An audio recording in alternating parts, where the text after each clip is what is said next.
It's Katu on YouTube, and today is on a Saturday,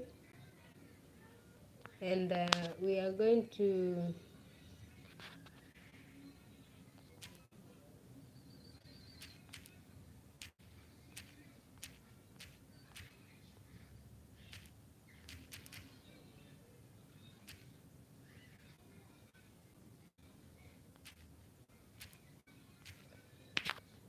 yeah.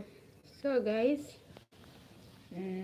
it's a privilege. It's a privilege, guys, to have you today. So I'm grateful. Today is on a Saturday. It has been such a week, and today we are going to talk about the week that has been. Yeah, we are going to analyze it and yeah, just talk about it. Please, guys, as you join, as you join, please give the chat a like, a thumbs up. Um, if you haven't subscribed, please do. And yeah, so today we are going to talk about how the week has been uh, uh, as a Kenyan. Yeah, I'm a Kenyan who comes from Mombasa, Kenya. Yeah, so I'm going to we'll talk about how the week has been, the things we have been through as Kenyans, how we have fared. Yeah, and you know, in my life since I love talking about politics. So we are going to talk politics of the day. Yeah, welcome. I can see 1 million in the house. Thank you for joining. Please, as you join, hit the like button and thank you, NYC Gaming. Hello, thank you. Welcome, as you join. Thank you for the like. Yeah, so um, 2 million in the house. Welcome, guys. I've said that today we are going to talk about the week that has been. As Kenyans, we have had a busy week, a tough one, and yeah, 3 million in the house. Welcome. As you join, please be sure to give the chat a thumbs up, and let's see. And if you haven't joined me, please go and subscribe. It's big support, and I would appreciate, guys. I've said, like, in Kenya we have had a tough week. Yeah, so like there was a really like heated protests in the major part of the week. We have these guys we are calling Z's, Generation Z, and these are people. They are youths in this country, and personally, I'm a millennial. I'm not a JZ. So like those these people have decided to change this country for the better, because like the politics, like maybe for a politician, the politicians will think like the Jay-Z's are chasing, like they were against the finance bill. It was one of the major problems. Thank you, NYC. I'm good. and hope you two are good. Welcome, welcome. I'm good. I'm saying it has been a tough week for everyone as a Kenyan. Like we are like, yeah, we are fighting for change. Maybe you have come across this protest and everything. It's not like people are burning down the country, no. But Emo Music Academy, thank you and welcome. Thank you for joining. Thank you. Thank you. I appreciate you guys. NYC Gaming, Emo Music. Yeah, I can see 3 million in the house. Please join and let's talk. Yeah, it has been rough, NYC. But the good thing, when you want change, you have to go for it, and you have to fight for it, because some things are not just granted, they are earned. 4 million in the house. Welcome, welcome, guys.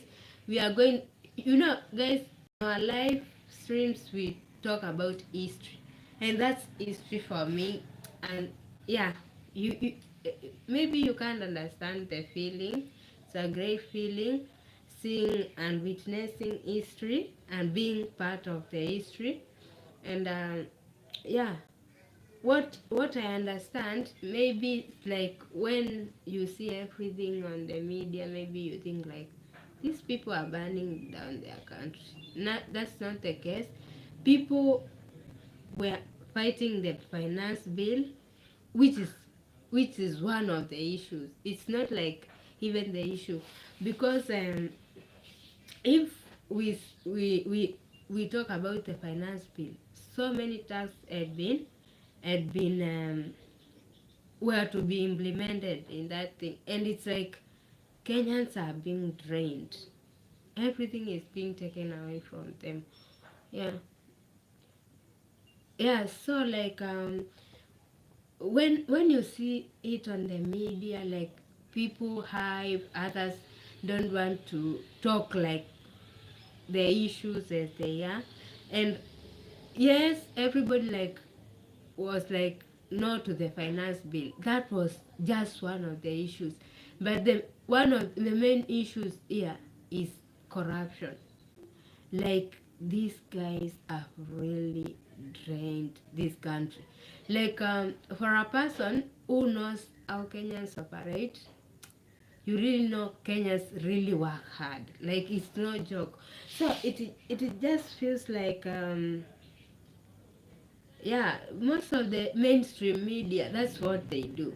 But I believe in a place like Kenya, like you lie, and like everybody, the good thing about our current days is that like you have your camera, you can pass to the public what is real, what is in the ground, and there is no need to sugarcoat, to exaggerate, or to do anything. But for example, that day when the youths broke into the parliament building, it's because that day in Kenya, or according to our law, for a proposal to become a law, it has to go through 5 stages.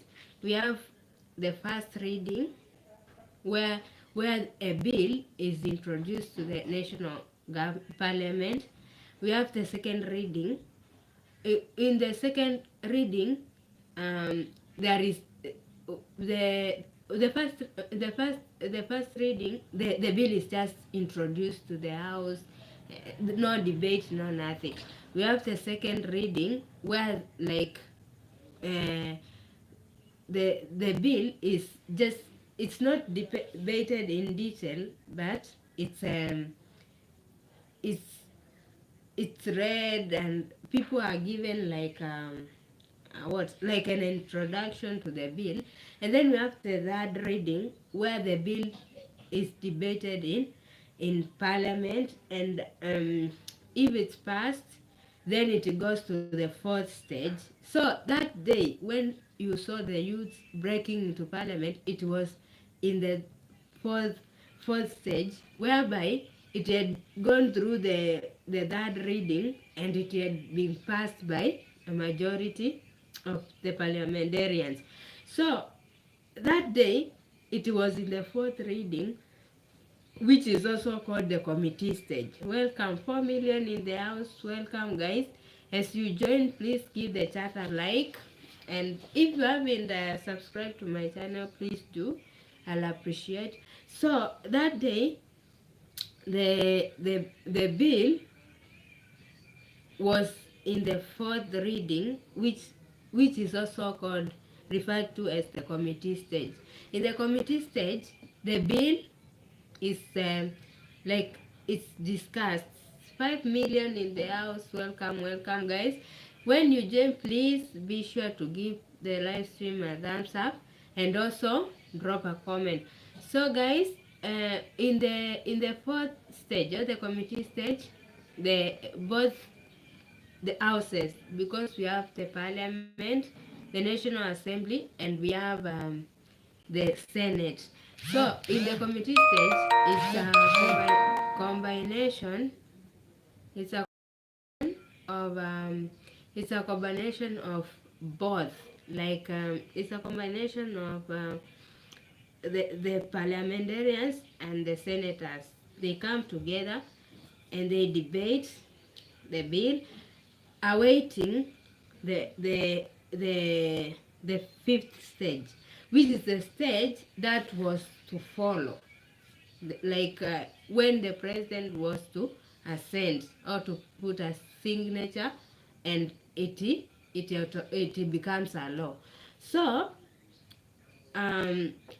during the fourth stage, which is the committee stage, those guys sat down and they, in their wisdom, they decided to pass the bill. So it was awaiting the last stage. So it was the presidential husband. So the youth, they decided like we need to storm this parliament, because that's where those guys were seated when they were deciding on our fate. And whatever happened, personally, I'm happy about it. So happy, because somebody has to stand up. Uh, Other generations, like the generations before us, like our parents, people have been demonstrating. In Kenya, demonstrations, they have been there.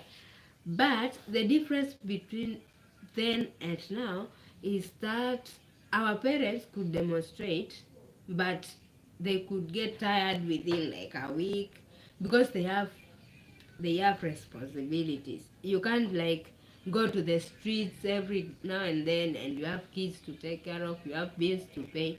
But this generation, the so-called Generation Z, they are just they are fresh from college. Others, they don't have kids. So like the person can demonstrate the whole day, and maybe during the night you just go to your friend, you crash on their couch, you sleep, you spend a night, and you're okay. So I just believe it's a brilliant idea, considering that like everything has been taken away from us, like everything. When I say everything, I mean everything. Because for a person, like for me, you usually, if you have followed my channel, I do mostly farming stuff. So if I can just say how it feels for a person like me, it's like you are working for other people. It's like you work for your money to satisfy your needs, and it's like you are working for other several people to also meet their needs. Because even for like in Africa, for example, if even if you are like you don't have so much money, you can, if you can earn yourself $5. That's supposed to give you a decent life, because at least, like, things are supposed to be cheap. But what is happening in this country is like, for example, when someone vies for a political office and they get the chance, it's like within 1 year they are driving biggest machines, they have everything you can never think of. So where does that money come from? It's coming from the people. The people who are like, and just imagine, like, in the bill, things that had been proposed to be taxed are like so weird. Imagine somebody task, taxing something like sanitary towels and and things to do with um, diseases like cancer. Who does that? Who really does that? And you just find like people are not like, people are, if you are afraid, it's like you are supposed to keep quiet. Who will keep quiet? Like, in Kenyans are, can't be intimidated. Like, you have to speak your mind. And I thank God, because in Kenya, for example, people are educated for work, and especially these youths. Like, you go to school, you are brilliant, but when you come back to the reality, the people who were like, for example, for example, I can take an example of myself. I'm not bragging, but for a person who knew me, like they schooled with me, we went to school together, they can testify. Like, you are like top, like every time you are the best in class. Like, for like um like I remember there was a time in my school life, like for over 7 years, you have never been beaten. Like, you are always top in the class. Like 7 consecutive years, I believe. And when you come outside, you just find like somebody who like who was not like, it's not like they are not supposed to have jobs, but you find like the people who have the jobs, for real, they are not supposed to be having those jobs, but because maybe the parents are well off and stuff, with your degrees, with your good grades, they'll make sure you'll never, like, you'll never even get anywhere near a good job. But just imagine, there was I'm just explaining like what is happening. Imagine the frustration when, like, for the best years of your life, Susie Warua, thank you, nice to see you, Susie, welcome. So today we are just chewing the card. We are just yeah, we are just like going over how the week has been, Susie, and those who are joining right now.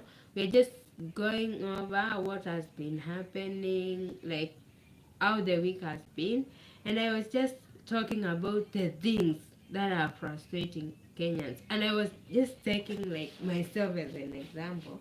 So like I've said, like in my school life, like over 7 years, even if teachers would take like a cluster of like 10 schools, I would still be the top student.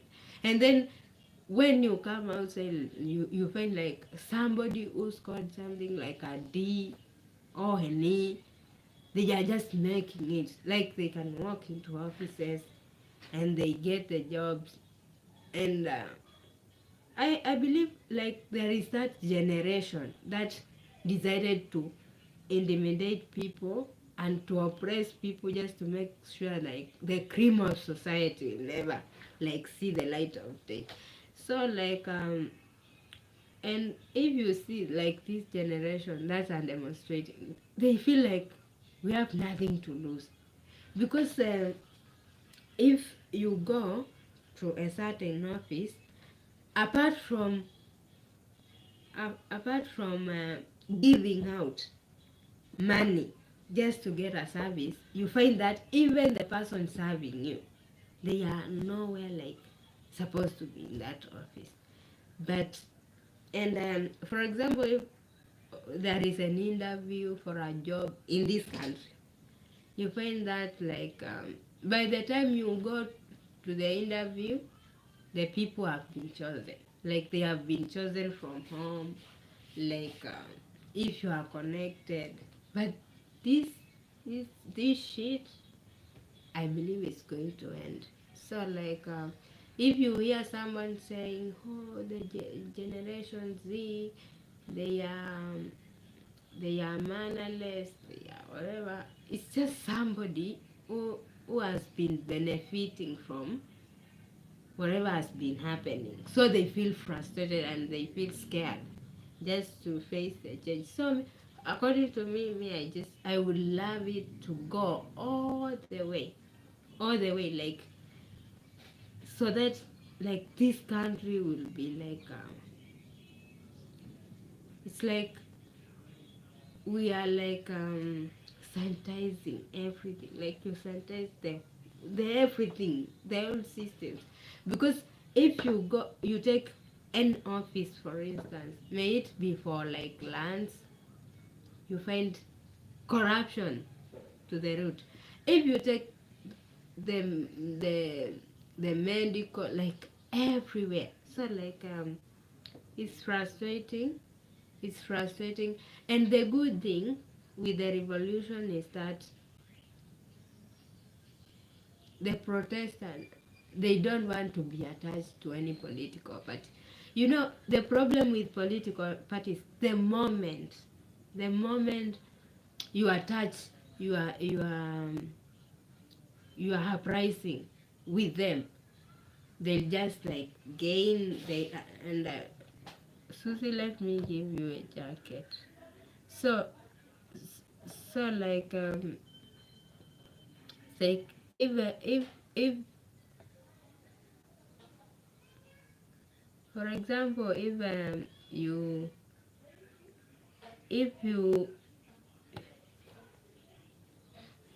for example, if you like if you attach like to a revolution, like to any political party, believe me, they'll just steal the moment, and they'll just make it about themselves. So I think it has been a wise choice for the Gen Zs just to choose not to be like to be attached to any kind of political party. And yeah, and I also believe that it's not horrible like they may seem like, because uh, when the youth stormed the parliament and did whatever they did, uh, like the political class thought like if we do away with the financial bill, maybe everything will go back to normal. It's not over. Like that was just one of the problems. But for real, like the biggest enemy we have as a country is the corruption. So the moment like we do away with the corruption, I believe we'll have the best country ever. Like Kenyans are hardworking, they are educated, like we have everything like anybody can ask for. But when you are like when you live in a country where like when somebody is chosen into a political office, in 6 months they are driving the biggest cars, their children are like going to the best schools, like you become a slave to the people you have elected to office. I think that's where the problem comes in. So it has been that kind of week, full of engagements, and I believe Kenyans, if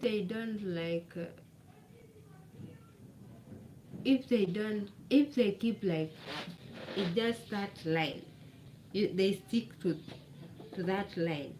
Huh? Because even for example, like you find that even some of the JCs are like they are like they have their own motives. So somebody just starts speaking about politics or like giving out commands, oh, tomorrow don't go to the demonstration. So it's like this person sat somewhere in the corner and they believe they are the leaders. So when everything is decentralized as it is, it's the best thing. Just like everybody is a leader on their own.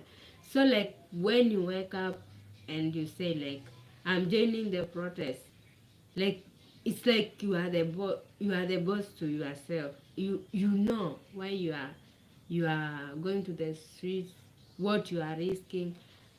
And I believe Kenya will just like if if everything goes well, I believe it will be the best example, because everything has a cost, and corruption.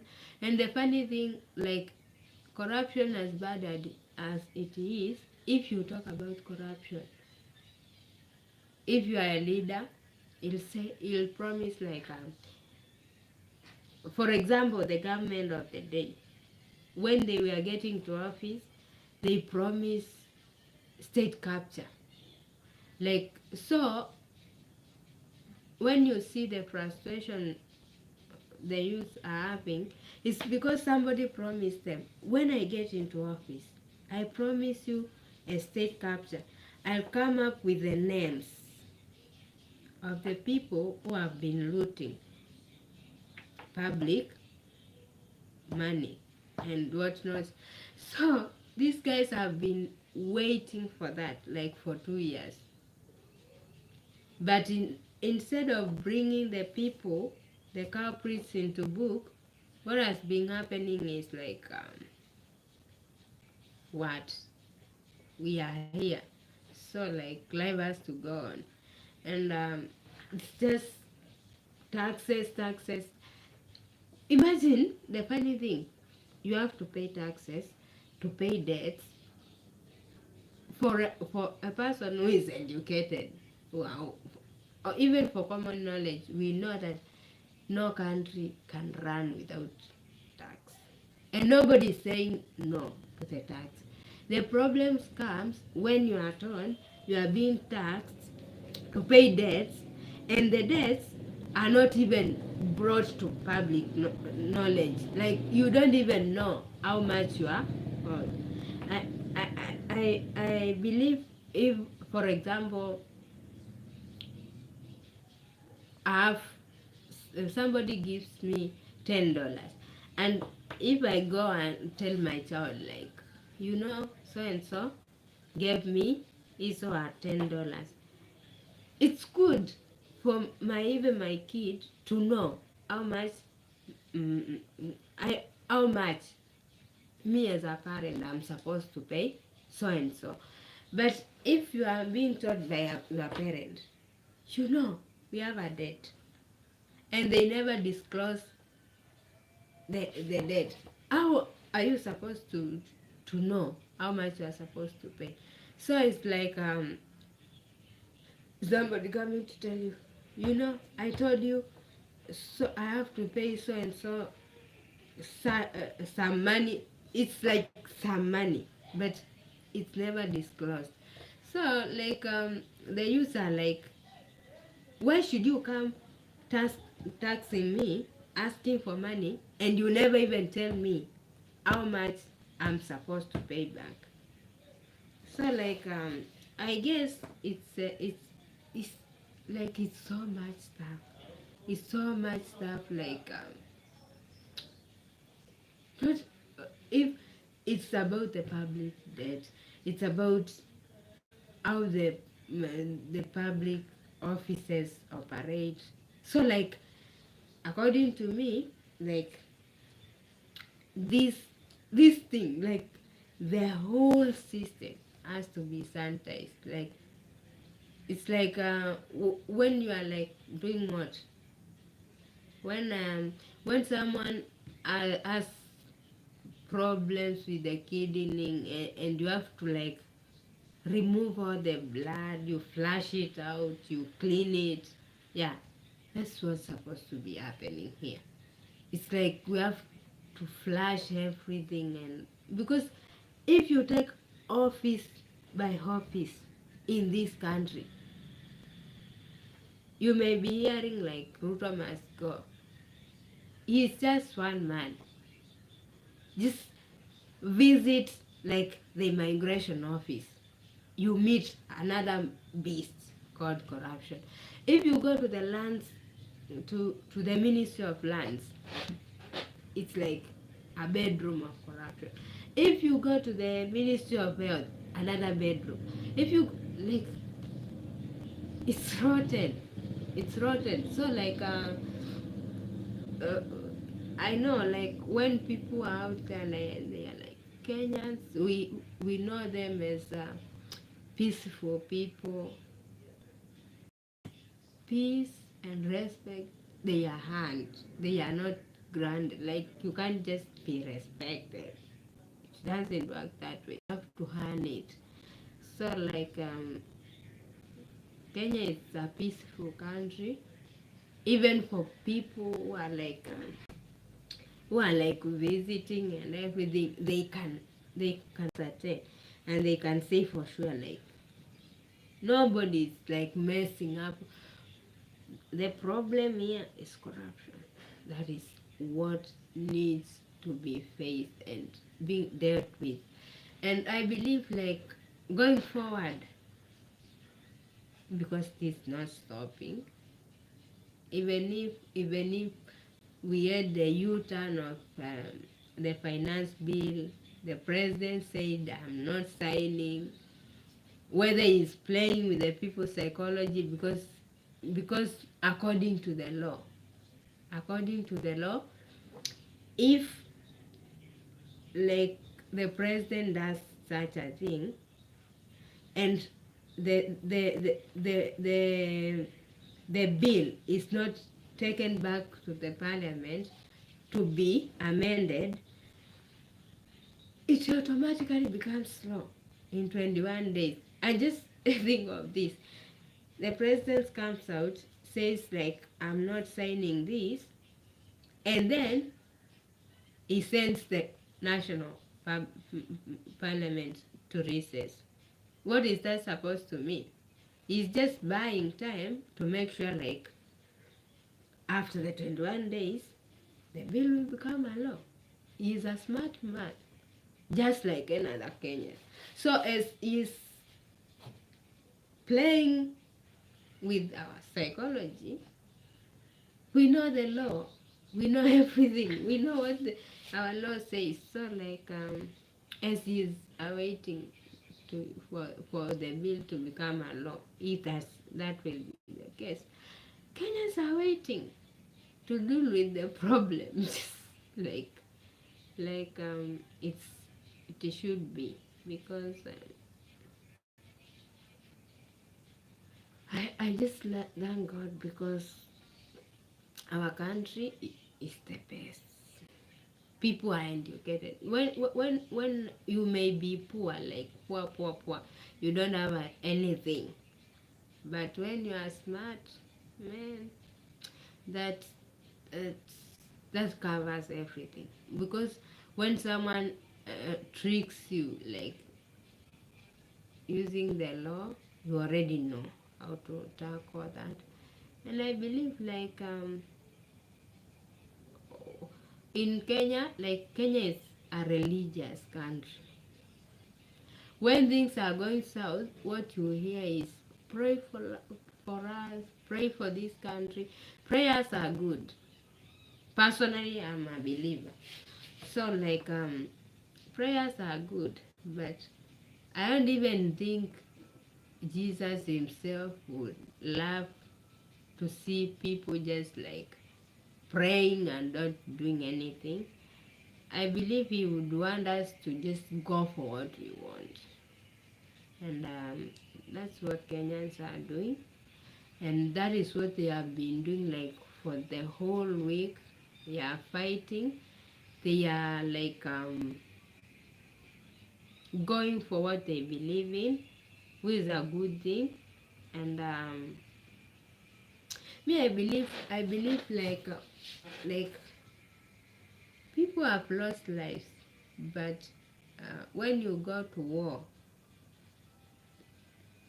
you expect some people to return and others to. Those are real heroes. I'm telling you, if the riot, the protest, if they just stick to their to what they believe in from the very beginning, and they are not deterred by people like politicians and political parties and whatnot, because for a politician, they'll just come to you and they will pretend to be the friend. So like, just to be like, to stick on the idea, if they don't engage political parties and politicians, like politicians who have been there, this revolution will take Kenya to even heights we have never imagined. But if they do the mistake, if we do, like I'm part of it, if we do a mistake and shake hands with politicians, no matter, it doesn't matter how good you think the politician is. If we Amani Television, thank you for the like, welcome. Yeah, thank you. We are just analyzing. I'm saying like we are chewing the card. We are just talking about how the week has been for us as Kenyans. So like what I'm saying is, if we do the mistake of going to bed with the politicians, it doesn't matter. It doesn't matter how good, how humble, how well behaved you think a politician. They are not that. They, for example, like I don't know, NYC. I will give an example of the US. Though it's just from the knowledge, like from the books and from the media. But if you look at the American politics, you find that like in the USA, even for somebody who is running for political office, like they have to be supported financially by donors. In our country, somebody was in this office, they looted money, and when they are campaigning, instead of like campaigning using issues, and what they do is they just dish out the money they have been stealing from people. And so like I believe if we could stick to a path, a clear path, where like no former politician is involved, no matter how much they pretend to be good, no matter how much they want to be on this good side of history, it's good. but you have to flush everything out just to bring fresh blood, because it's not like Kenyans are educated. I believe even if you take somebody right from college,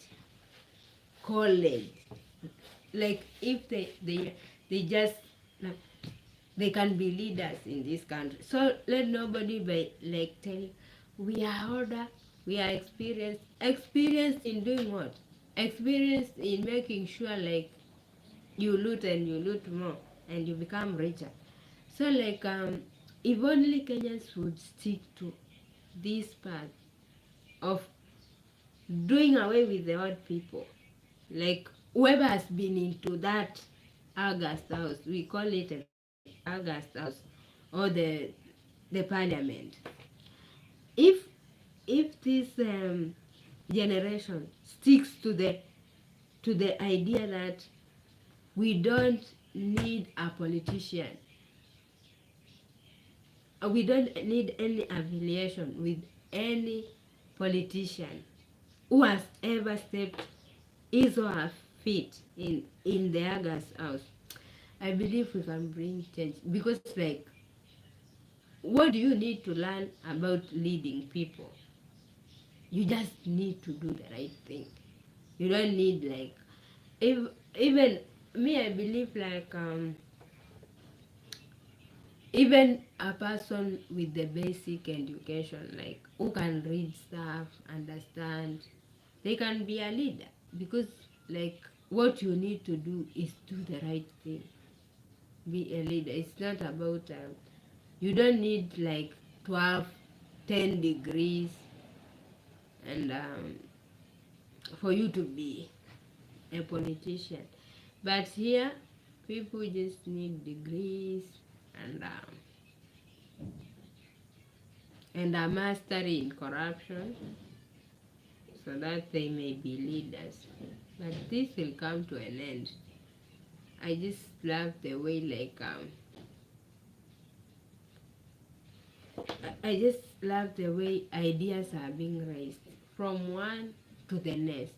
But if the president, for example, our president, Honorable William Samuel Ruto, if he would sit back and like decide to tackle corruption in the right way, I think everybody would be happy, because that's the biggest problem. It was not even the finance bill. That was like just one of the issues, because it had to be handled, yes. But the corruption issue is so deep. It's so deep to the extent like the other day I was checking on something to do with visas, like for example the American embassy in Kenya. Guys, what you meet personally, once I visited the embassies once. So like the appointment fee you pay, which is non-refundable, that is like $160. That's a lot of money for somebody who doesn't work. And that's all that money you pay. What is an appointment? You book an appointment, you go there, and they know you won't even get anywhere to be given a visa. So like your $160, it's gone. Like you have to spend, for example, me, I was from Mombasa. You have to travel to Nairobi to the embassy. You have to book an hotel, to do other stuff. And for what? Huh? So like it's like the Kenyan citizen is been like it's been like milked in all ways possible, and that some ways are even impossible. Because like if you if you get a chance, and for example if you have ever visited, like for example the US embassy in Kenya, in Gingiri, Nairobi, if you have ever, just drop your comment. Like, you realize that when you go there, you take your money there, you have gotten the appointment. It doesn't go beyond that. So it has been like, it came to the public notice, like there is a big and organized syndicate where people pay get the appointment. So when you are sitting there waiting for the interview, you are just waiting for nothing, because the people who have the chances of getting the visas, they already paid like 2 million Kenyan shillings, and they have gone through a process. Others have been represented like government officials. If for example, like you just analyze one thing after the other, that is just an example, like the US embassy and the shit that happens there. If you think I'm lying, you can go online, YouTube, and search about the US embassy, and you will find there like recent information that has been brought to to the public notice. Oh, now they are just looting Kenyans. It's so pathetic. Huh? So like when you visit you visit an embassy, they have taken your money, they are benefiting. It's like the money is being taken from Kenyans, and yeah, nothing. So like and also, like, for example, I've said like things like the Ministry of Lands. I know when we talk about such issues, I know it's somehow boring, it's not inviting information, but believe me, when we have to talk about these things.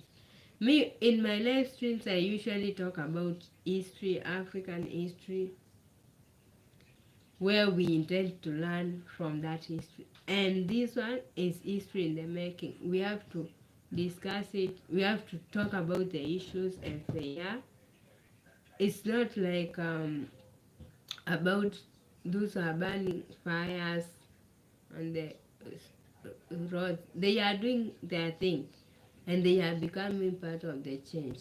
But it's also good when you understand from afar. When you are out there, you are in a different country, you are just seeing like protests over the country, and you are like, why are these guys even burning their country down? We are not burning our country down. It's better to rebuild something that, yeah, it's better like it's better to rebuild something that has been destroyed in the process of sanitizing than having that like beautiful buildings which are so rotten, full of corruption.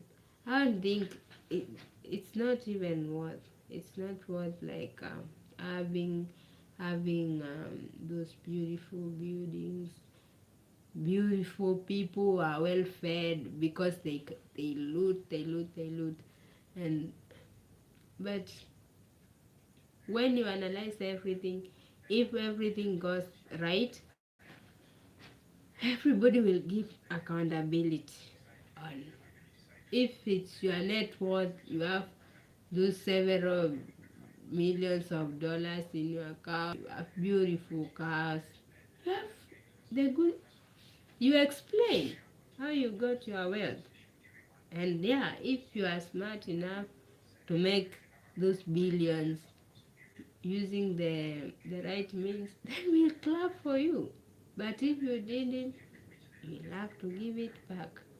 It's simple as that. And when uh, when uh, when we talk like this, you are online, you talk about politics, sometimes you have to be scared. James, hi. How are you? Welcome. Please give give the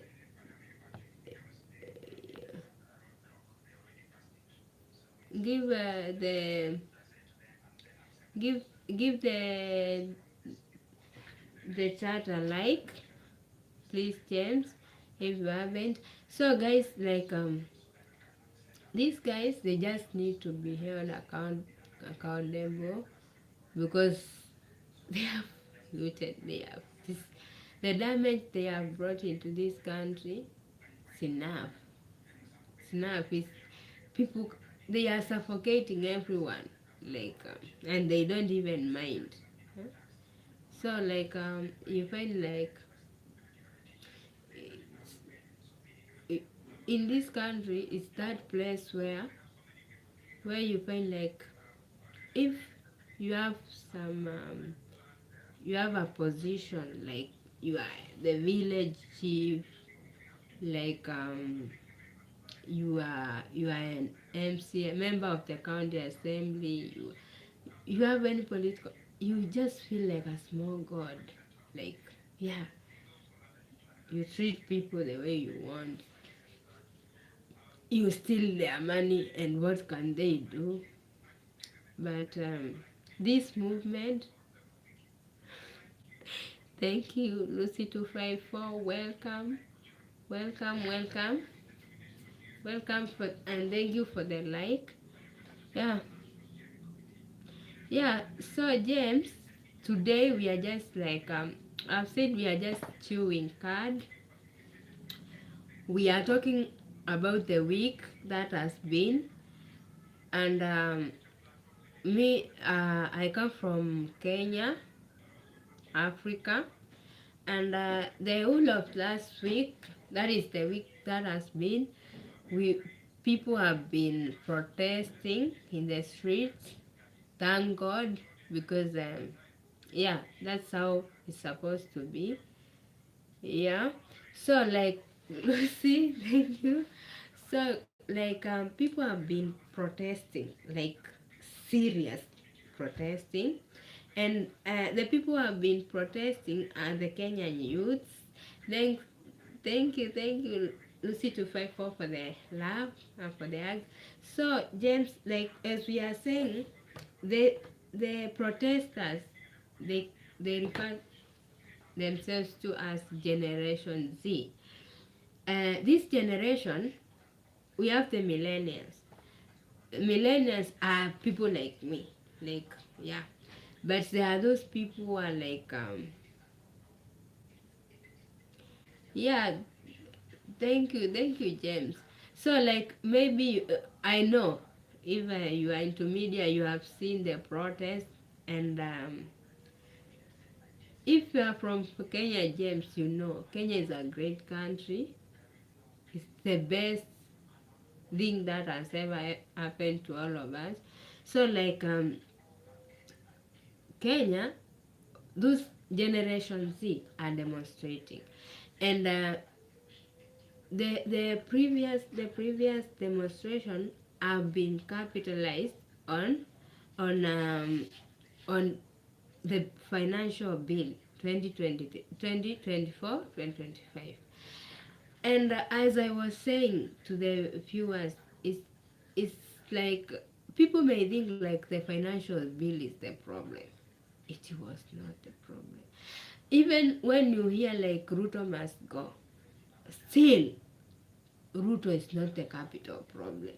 The capital problem here is corruption and the systems and the people who have been running the systems. So like the financial bill, as I've said, I'm just talking to the people who are just joining. So like as I've said, in Kenya, for a bill to become law, it has to go like through 5 stages. Those 5 stages is the first reading.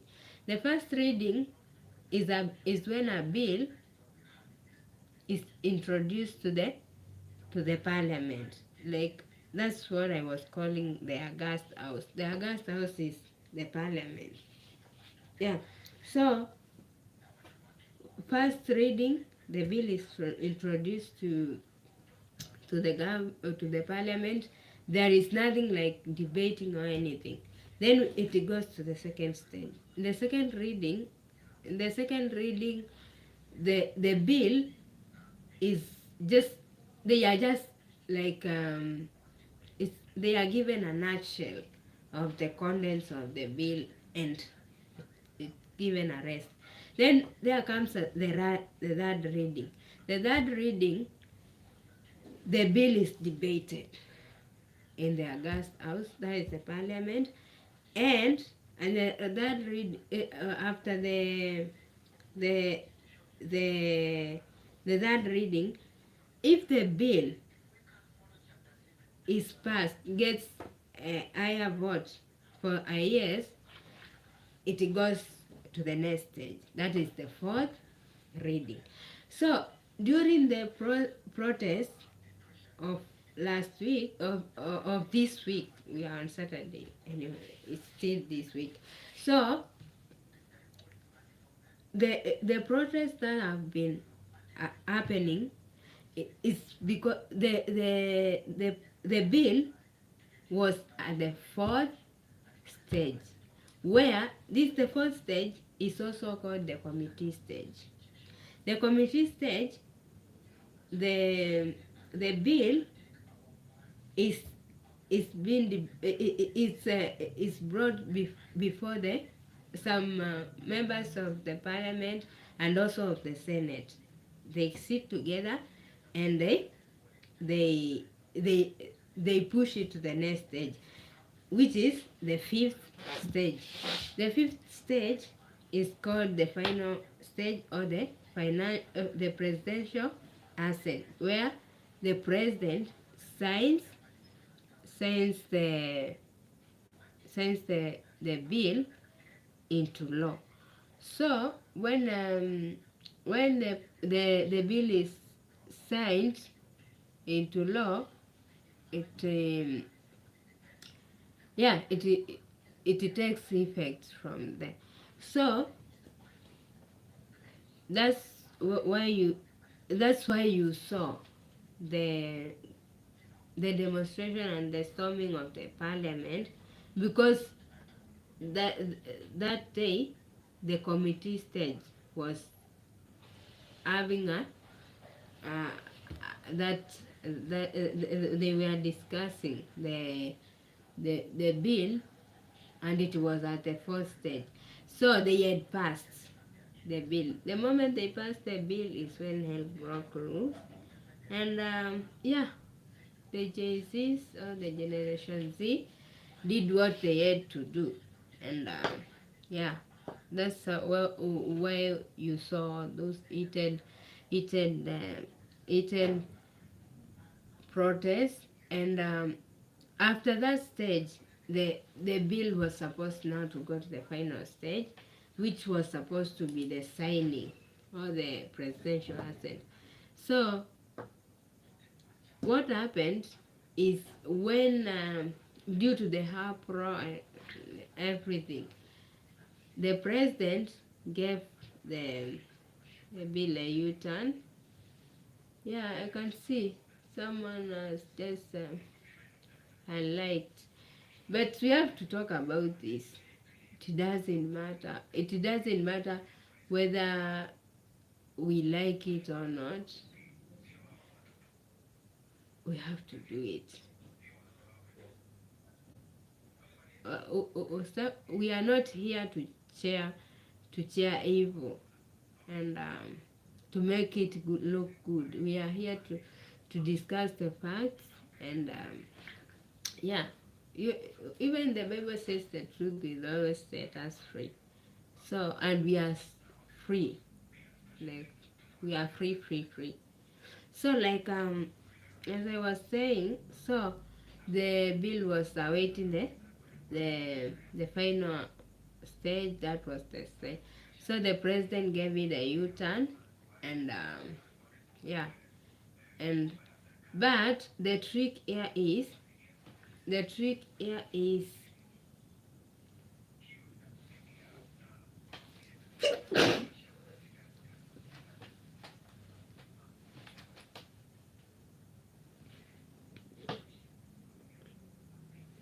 So the trick here is, if even if the president doesn't sign the bill into law, and it has gone through all the stages, it means that like after 21 days, if the bill doesn't go back to parliament and it's been amended, it will automatically become law. So what happened is, the president said, like, I'm not signing, and he sent the parliament to recess. What does that mean? It means that when you are in recess, the bill can automatically become law. So that's a trick. And yeah, so it's just that people know the tricks. That's the good thing. So what's happening? Like, for example, I've said that the financial bill is just a tip of the iceberg. Even if the finance bill issue is done with, there are still the corruption is the elephant in the house. It's not even the finance bill. Corruption is the elephant in this house called Kenya. So the Gen Zs and everybody who is concerned about changing this country, that is what they need to address. Because people have changed this country into something when you send someone to a public office, they just take over. They loot as much as they can. And even some of them it's so bad that even if they are accused of corruption, they can never resign. They just stick to that office. And you find that it's not even noble for us to do that. So what I was saying is that I was giving an example of for example, when you visit the American embassy, it's something like, even if you search on YouTube, you'll see an information, an investigation that was done, and it's in public domain. So I was just giving an example, and I was once in that embassy. To go there, to be given an appointment, you have to pay $160. That's too much for a common citizen. And why are you even paying that? When you go there, you book an appointment with that 160 USD. You'll get your appointment. And that's non-refundable. And then when you go there, you don't even get the visa. Not only you, a million of you. So it's it's a money minting channel where those few coins, few dollars of Kenyans, they just go there. If you go to their immigration, it's the worst. People will go there, they are seeking for passports. They stay 10 months. You won't get, so long as you don't give a bribe. If somebody gives a bribe, they just get out of the office. The next thing, they get a message, they go collect their passport. So it's Kenya. And then you go, every ministry you touch, if you touch the lands, the same. If you touch the health ministry the same. If so, like it's not about even the finance bill. Mostly it's the corruption that nobody is even willing to touch on that, because it's like it has the tap root, the main root that the good thing about the Generation Z is that they, to them, they are saying like they have nothing to lose. So even if you shoot them, haven't done anything, because when you are educated, you don't have a job, and in this country, like as I've said, you just go to an office. We'll just find someone who is there through corruption, and someone went to the university for that. Another one spent even sold property to go to school just for that. But the person who is in that office, they don't have the education background, they don't have, but they are there. And you, the one who went to school for that, you are not even anywhere near the gate. So like that's a reason to be frustrated. And then another thing, someone becomes even I think like a county representative. We call them MCS here. Give them 1 year. The person is driving a big car. And you're like, come on. Where has the money come from? So like if against what is happening in this country, just know is one of them. As either you have been living off people's efforts, like you are corrupt, or the breadwinner, maybe your parent is corrupt. Yeah, because you can't be frustrated when something like this is happening, and people's, it's like trying to save a generation. Because, for example, the people who are demonstrating, they are calling themselves Generation Z. The Generation Z, they are not yet parents. But the millennials, they already have kids, like 1 or 2, who are in school. So, like, for the millennials, the rain has already started beating them.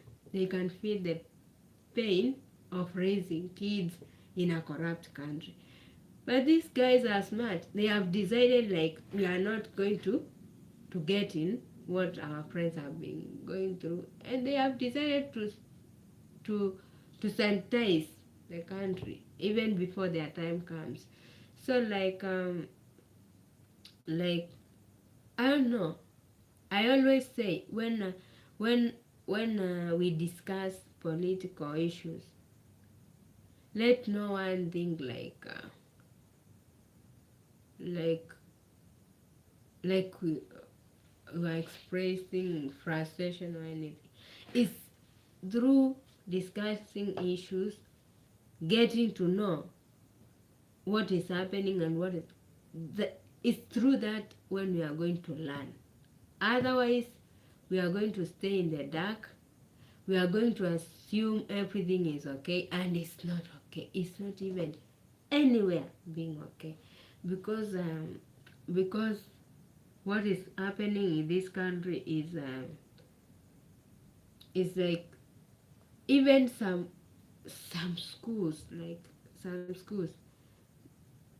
there was a time like if you get even higher marks, the school positions of the top schools you get, someone else will go to that school on behalf, and because you are poor, you'll never even have a chance in that school. So I guess the Generation Z's have just watched everything, and they have realized if we don't go to the streets, we are going even, our lives are going to be even much harder than what is happening now. For example, I've just talked like about the public debts. The public debts, like people have debts, countries have debts, but in our case, someone is taxing you, talking about a public debt, a debt they never disclose. Like nobody will ever come to public domain and say like we have to pay this this and this amount of money to settle this and this uh, loan or debt from maybe from IMF, and nobody has ever done that in the history of Kenya. They'll always tell you you have debts, you have debts. Debts you will never know how much you are owed, how much you are supposed to pay per day, how much you are supposed to pay per month. Nobody talks about that. Just imagine when you are being taxed, paying debts you don't even know. Hmm? So like it's I know when someone watches like the media and you see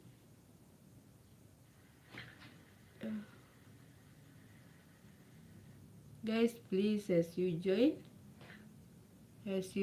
guys, please, as you join, please just drop a comment, like, comment and share. The comments are the comments are important. And yeah, let's visit one another. Let's try to build each other's channel, so I can see 3 million in the house. As you join, please drop a comment. So I was saying like when we talk about such issues like politics, because of the fear, like you feel like you need to keep quiet. Yeah, horrible things can happen. Let nobody lie to you. People disappear because they have opened their mouths. But it's good when you talk about issues, when you understand issues, and when you know the problem and what's happening. It's good when you are informed. That's so good. So it has, you have been seeing demonstrations all over. You have been seeing people lighting fires and stuff happening, and that's what has been going on. And people are frustrated, and I believe that's not the end of it. People are just going to pursue that dream of a new Kenya, and yeah, and it will be okay. So like personally, I love what is happening, and I support, because if someone doesn't do something about this country, it's messed up, and it will be even more messed up. So we have to try and do something and change the narrative for the better. And yeah, so welcome guys, welcome. Let's talk. Let's see what is happening. Yeah, let me take a minute. I'll be back. Joseph? Joseph? Yeah.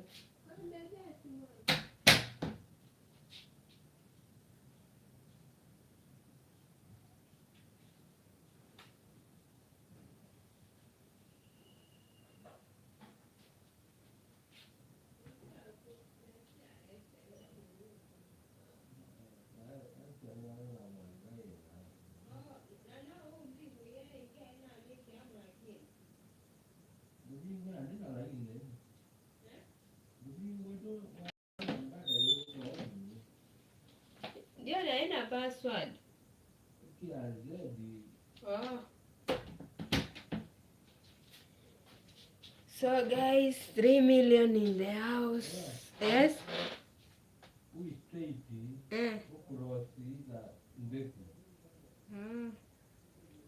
So guys, thank you for joining. I can see 3 million in the house. Thank you for joining. Thank you for joining.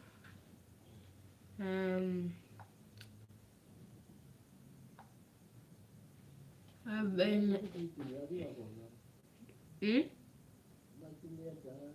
Oh.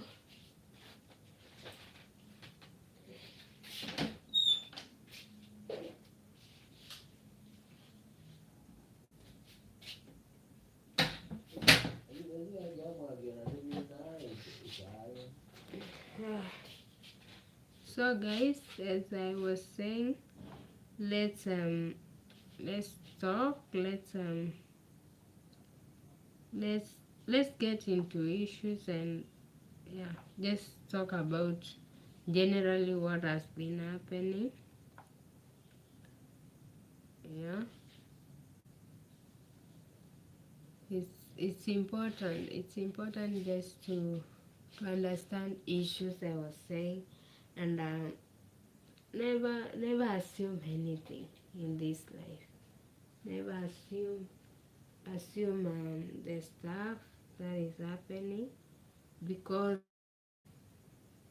they say knowledge is power. Knowledge is power, and when you understand your surrounding,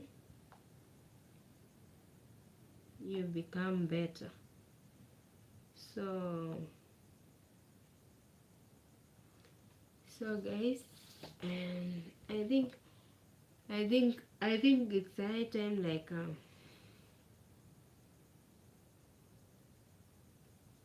it's the high time we learn about the issues, and we are going through what has been happening in Kenya, in this country of ours, noble country of ours.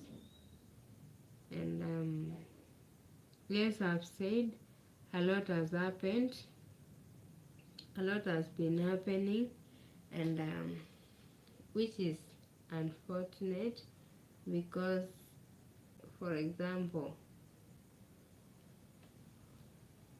Joliam, thanks Joliam, thank you for, I'm good, Joliam,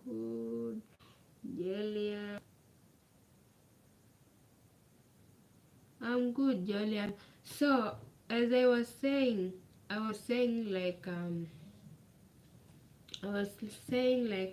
the the week that has been, it has been tough, full of challenge, as Kenyans, people were protesting all over. The streets were busy, and people were protesting about issues like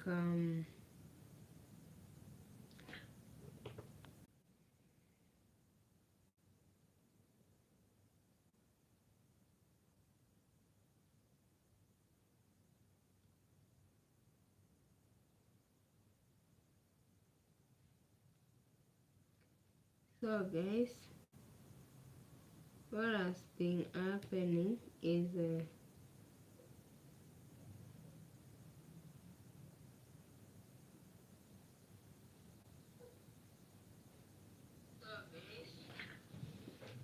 yeah, so what has been happening is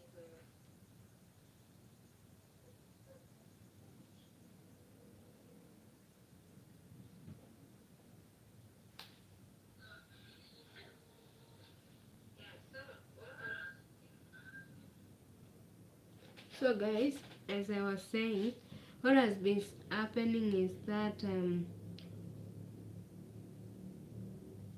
people have been demonstrating. They have been in the streets against against the finance bill, which as I've said is a good thing. Me, I just love what was happening, because like without that many issues would not be addressed, which is not right. Kenya needs some justice, and yeah, and we need to keep on supporting um, to keep on supporting the issues, to keep on supporting the not the system, like the people, because what has been happening is that the country has been going through struggles. So when people were on the streets talking about the finance bill, I've said like the core thing is not the finance bill. It's just that the finance bill is one of those things that have been messy, like that has frustrated the common person, and like people felt the need to go to the street and demonstrate. Actually, I've said the main issue here, the main issue is corruption. Corruption has messed this country big time. So like you find that most of most of the ministries, government ministries and everything, they have been dominated by excess corruption. So like that that alone led the Kenyans to take to the streets and demonstrate. So what I was saying is that as much as we believe the Kenyan people were on the streets due to the finance bill and stuff, I believe it's nowhere near ending, because the issues are so many, and the elephant in the house is corruption. Corruption, so much corruption, and nobody cares. Nobody cares. So it's like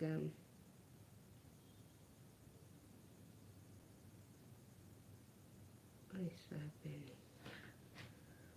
Yeah. So guys, what I believe in is that it doesn't matter, but with time, with the so guys, I can see 5 million in the house. Please guys, as you join, please give the chat a like, and yeah, give the chat a like and drop a comment. Drop a comment, please. The comments are essential, just to keep the chat active. Yeah. So guys, if you haven't subscribed to my channel, please do visit and subscribe. And as I was saying, like let's talk about the issues. I know most of you guys, when you see the Kenyans on the streets and everything, you think like these people want to burn down their country. We don't want. We love your country more than you know. So like Kenyans love their country, but like Kenyans have been frustrated. That is what I was saying. Kenyans have been frustrated by like massive corruption. Like the guys in public offices, for example, the guys in public offices, they just loot like left, right, and center, and they don't even mind. So like yeah, so you find that people out there are frustrated, like they don't know how to they don't know what to do because for example the older generation, as I was saying, the older generation have been taking their frustration to the streets through protests. But the problem is that the older generation could not like last for long in the streets. By the fact that if you demonstrate, you may demonstrate today, tomorrow, but you still have a family, you have issues, like you have responsibilities, you have bills to pay. So like those the older generation have been like they demonstrate for a few days and they have to go back to work and running their own lives because they have responsibilities. 5 million in the house. Guys, please, if you are just joining, give the chat a like, drop a comment. Yeah, let me know where you are and how is it going, because it has been a long week. I've said, like personally, and as a Kenyan, it was a tough week and a busy one for that matter, because like the protests were all over, and you know that's 6 million in the house. Welcome guys, and please give the chat a thumbs up and drop a comment. Just let me know how your week has been, what has been happening, yeah, and where you are from, yeah. So like I was saying, guys, um, as I was saying, this the Kenyan community has been going through hardships. Like it's like in this country when you work, it's like you are working for yourself and several other goals behind you, because like you just see like breaking news, or you hear of a scandal, several billions of money have been stolen and stuff, and then a lot of commotion, and then the issue just disappears. So like you find that like the common Kenyan really works hard. Like for example, for people who come from the neighboring countries, let's say for example Tanzania, Uganda, and they have been to Kenya, they can tell you like Kenya is like you have to work and you have to work hard. But when you work, it's like it's like you are working for other people, like for yourself. Like if you get like 1,000 bob, 1,000 shillings, it's like you have you and other people who are depending on that money. So it has been frustrating. People going to school, um, graduating, no even like there is no sign of jobs. Oh, the frustrations have been molding, like yeah, and yeah, certainly some people have decided to do something about it.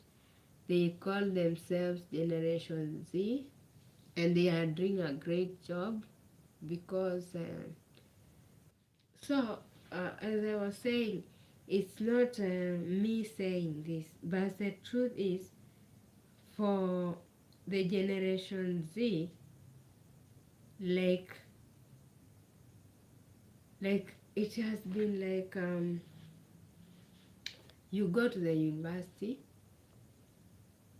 you work hard, like even your parents may even sell stuff, land, livestock to take you to school.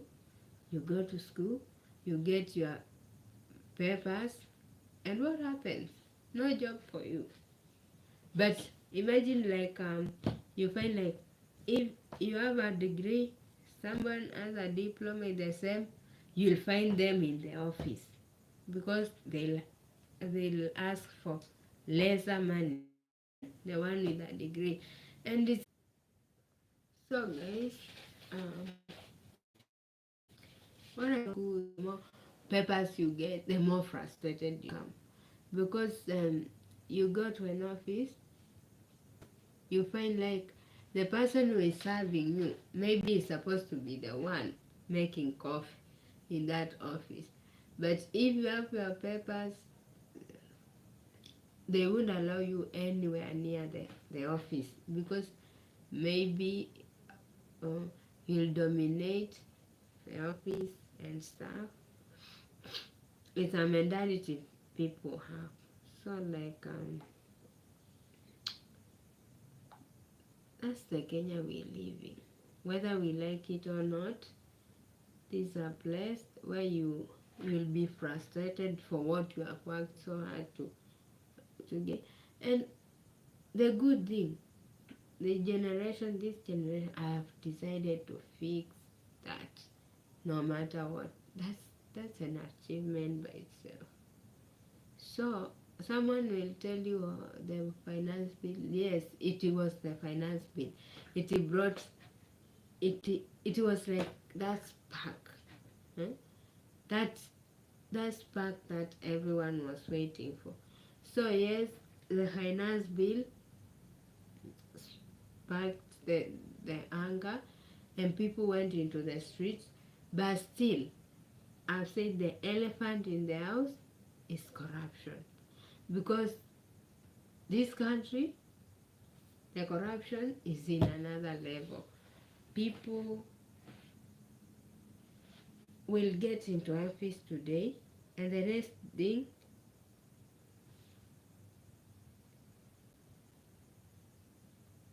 people will, people will, people will, people will get into office today, and the next thing tomorrow, they already have big cars. They already have kids. Their kids going to the best schools. It's not bad. We are saying it's not bad.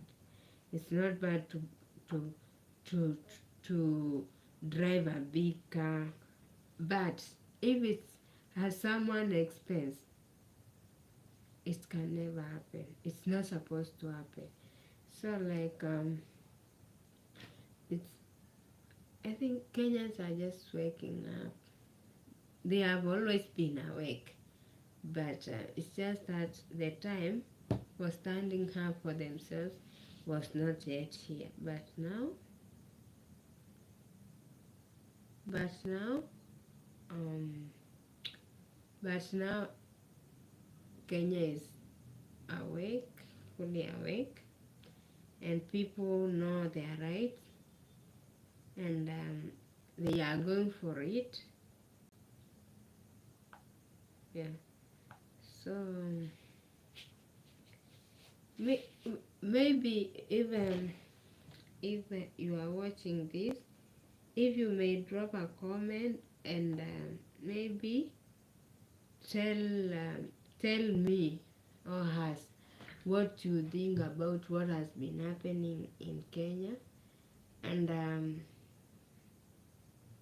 yeah, what you think about it, and yeah, it it will mean a lot.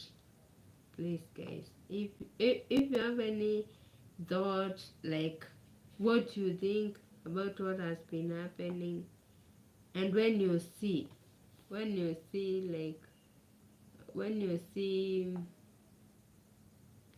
the demonstrations and everything, what comes into your mind? And what does that make you think about Kenya? Please let us know. Just drop a comment and let us know what you think. Yeah, please. Please.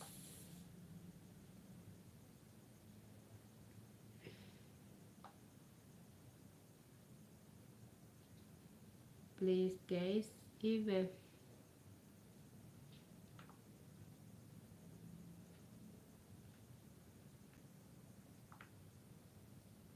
if whatever what do you think about the whole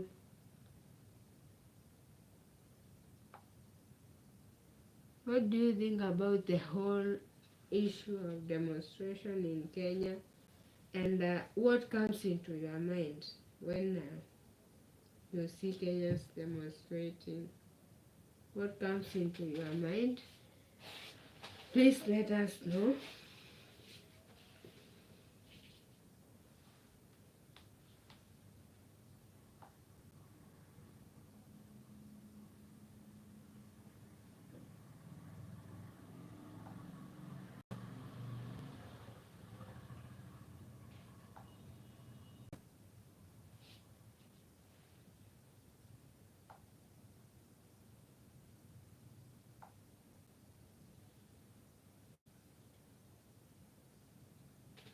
Please let us know. 3 million in the house, 3 million watching.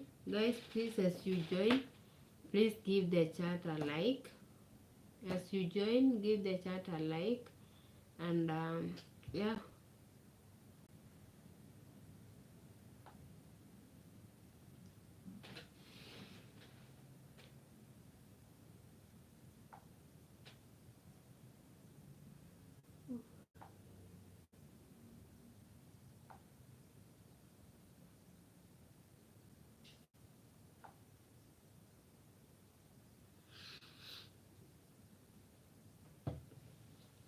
Guys, please, as you join, give the chat a like.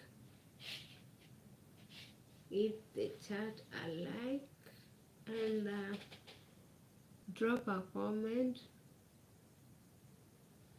Drop a comment. Let me know what you think. I want to know what you guys think. What do you think about what has been happening in this country?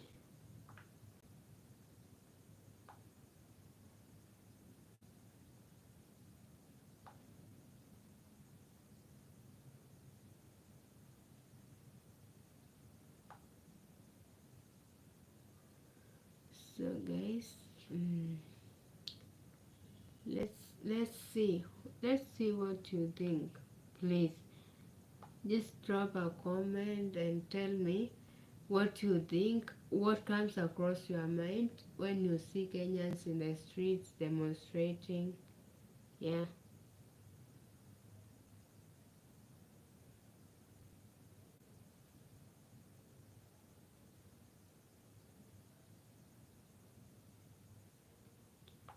Three million in the house. Thank you guys for joining. Please, as you join, give the chat a thumbs up, and give the chat a thumbs up.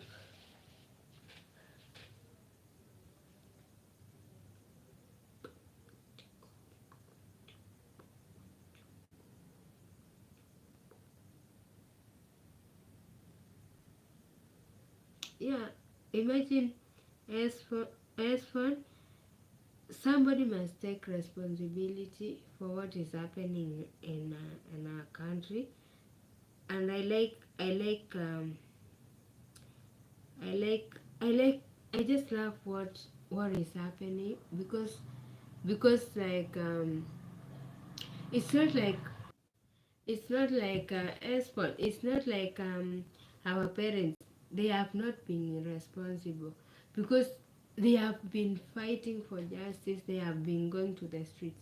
The difference between then and now is that our parents had have responsibilities. Like, for example, when you have school fees to pay, kids to look after, bills to pay, you can't just go to the streets for a whole week or for 4 or 5 consecutive days.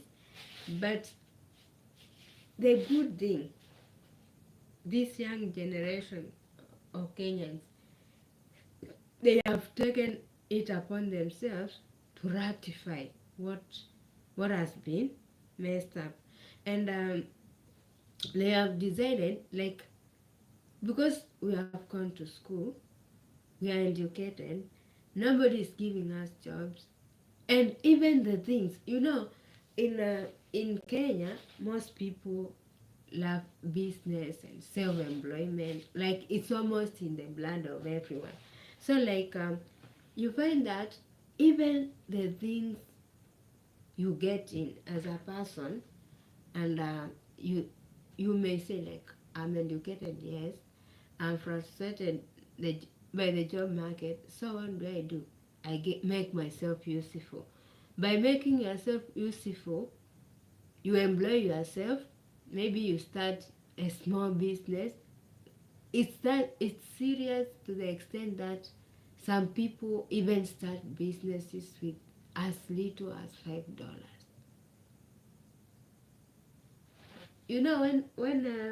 When you have money, and when you haven't struggled, even if someone gives you $1,000, you'll think it's a little money. But for someone who has, like, they only have their brains and nothing, they have to utilize, even there is nothing to utilize, because, like, if you can start a business with as little as $5, how serious is that? Very serious. And you find that, like even the way, for example, even like the way the system works, it's like you are encouraged to go to school to get degrees and whatever, but when you get there, it's like a way of being frustrated. When you get there, you have your degrees, maybe your parents even sold their properties to educate you, and you tarmac, like, for 5 years. So that's why the young generation have decided to take it upon themselves, because they feel like they don't have anything to lose. You have gone to school, you are not educated, you can't afford money even to start a small business, and you find that everything, like, for example, in the finance bill, funny things, like bread was being taxed. Who taxes bread? Who taxes even the sick? Like, people who are having, like, cancer were being taxed. Then like youths, most of them, they are into content creation. So, like, the older generation, they think, like, wow, they are having it easy. We have frustrated them, and they are having easy because they think, like, content creation is having a fun and going out there and making dollars. If you make content, it's not that easy. But for a person who has made sure that you don't get employed, you don't even get a loan to start a business, when they see you making it by holding your camera, they also think it's easy. It's not. Even content creation, for a person who has been to it, they know it demands, like, creativity and a lot of attention.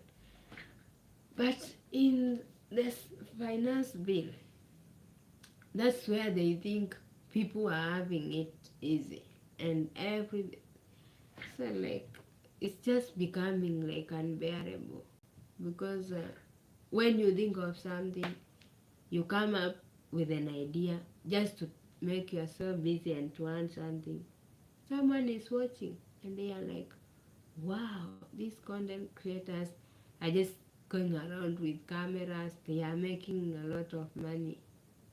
I wish they knew the answer and the buzzer that comes on with it. But it is what it is, and the young generation are just saying my channel, give the give give the give the give the please give the church a like, and yeah, so like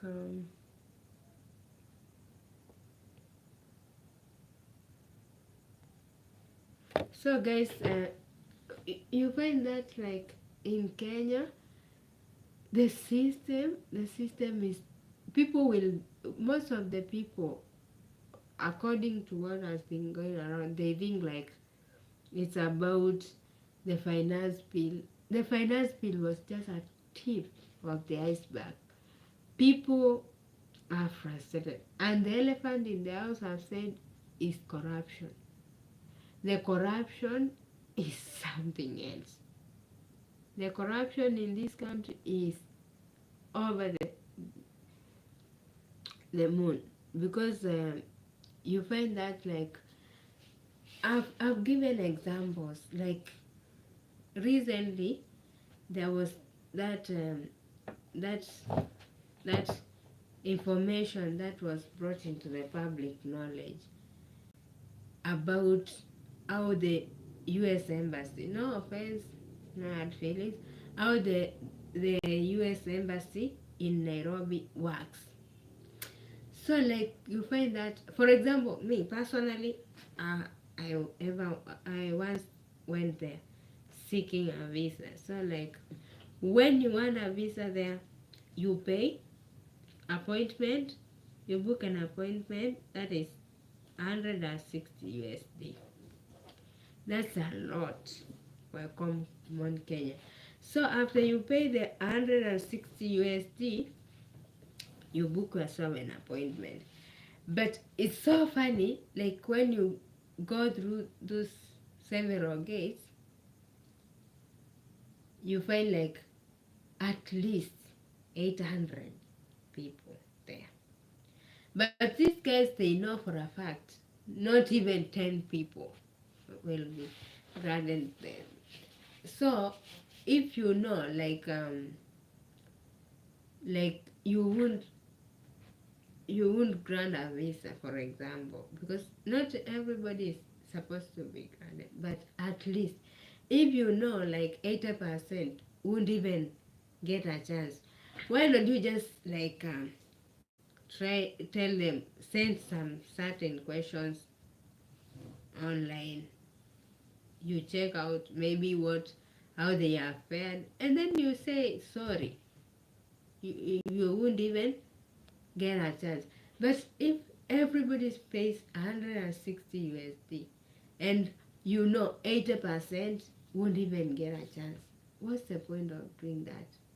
So that, if you think I'm exaggerating, you can go online like YouTube and you search. It was an investigative thing, and the information, the details that came out, people even paying as much as 2 million USD, and it's a syndicate. They go to a channel, even a common person, they go to several offices, and by the time they go back to the embassy, they are like government officials. They are given the chance, and other people are going there with genuine reasons, and they never even get the chance. Another one, like for example, another one that was also brought to the public. These things, they usually happen. It's just that nobody is willing to dig deep down and bring the information to the public knowledge. So another one was like the migration, the migration, okay, where people apply for passports and it takes like forever. If you go, you bribe, you may just go, they take your biometrics and everything, and if you bribe, like in 2 days you receive a message, come pick your passport, it's ready for but for somebody else who hasn't bribed, get back to them after 10 months. If they have gotten their passport, come and pinch me and wake up. But so these are things that have been going on in the country. You find like even different ministries, you go to the lands, you go to the everywhere you go, everybody is just looting. And yeah, so like they use, like we have the generation Z who are demonstrating, like it's their movement, they deserve the credit. But we have the millennials, people like me, like us, we are already parents, like we have responsibilities. The kids are not like grown up, they are just like a few years, like 5, 3, 10 years. So the millennials are like, like you have been trapped by the same system that trapped your parents, because our parents have been demonstrating. 6 million in the house. Welcome guys, thank you for joining my live stream. Thanks a million. That means a lot.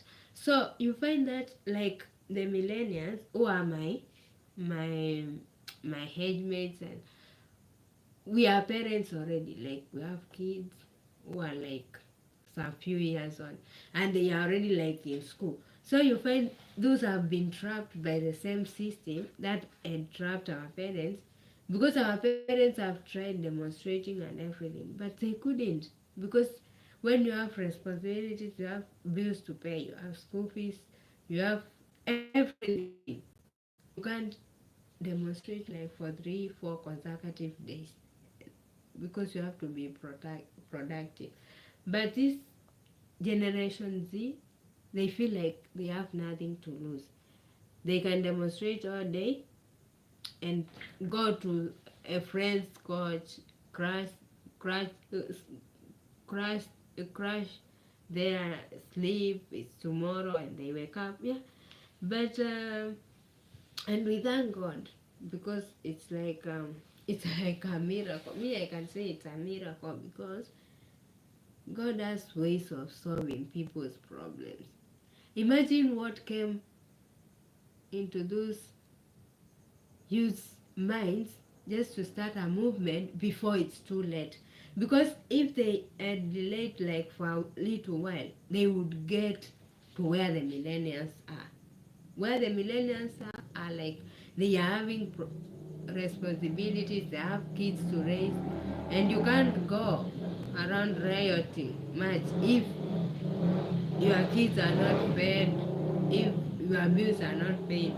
So I believe it's like just me call it like a revelation or something, because now they have the freedom and the energy. 6 million in the house. Welcome guys, please, as you join, give the chat a like. And yeah, I love you guys. Thank you for the support, thank you for everything. It means a lot to me. So like if you if you like, if you think about the situation, the Gen Zs, that's the youth of Kenya, they have taken it upon themselves just to save the situation before it's too late even for them. And for someone who thinks like the finance bill was the problem, it was just one of the problems. The elephant in the house is the corruption. And if Kenyans take time like to address corruption to the core, like if someone has ever been accused of stealing such a, they have to bring it back. That is the only way.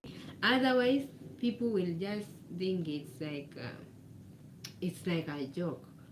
And I've just said, like, another thing, like one mistake that the Kenyan youth may make during this revolution is if they choose to affiliate themselves with a certain political party. The politics, the political parties, they mess with people, they mess with everything, because to some people everything is political. And to be sincere, everything is not supposed to be political. Personally, I love politics. I love history. I love, yeah. That's why even before this, in my channel, in my live streams, we mostly talk about history, and this history in the making, and I am enjoying every bit of it as we discuss the issues, as we educate ourselves on the issues. And you find that like the main me I think the major mistake the Kenyan youth may make as they try to bring change in this country is to associate themselves with any political party, any politicians. Politicians are like cancer, if I may say. It, you know, even because when you demonstrate, you are like condemning the government of the day. But if you try to like affiliate yourself with a certain political party, they try to shine, to steal the moment, and at the end of the day, you just find you have become political, you have lost your vision.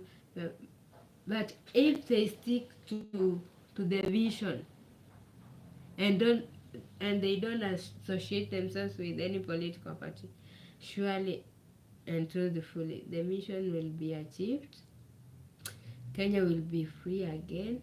It will be the best country for anyone to live in, because Kenyans work hard, really hard. Like, there is no Kenyan who stays in the house and they just sit. People are everywhere working hard, making things happen, and somebody else is somewhere just analyzing everything. So the youth are becoming content creators. They are making so much money online. Imagine even someone calling them for a meeting. So explain how you make money online so that they may know how much they are supposed to tax. It's not even fair. And yeah, it's what it is. It is what it is, and we thank God, because in this country, people are alert. They face issues with open minds. Okay, well, when you have so many people doing something, like, you'll find that those there are those people who are political, obvious. Even amongst the demonstrators, you find some people are like, they will want to push a certain agenda of a certain political party. But at this point in time, Kenyans are supposed to forget about political parties, about anything political, and just put their minds in sanitizing the country and making it better. And yeah, and we'll get there. So guys, like, me I'm grateful. I'm grateful because because this is a great country. This our country is one of the best, because in Kenya people really truly approach issues with open mind, and that is one of the best things that can help anyone or any country just to achieve their their their goals. So guys, let's keep on. 3 million in the house. Guys, as you join, please make sure you like you at least drop a comment. Let us know, like, if you have watched, you have witnessed what has been going on around in this country. Please let us know what you think about the whole thing.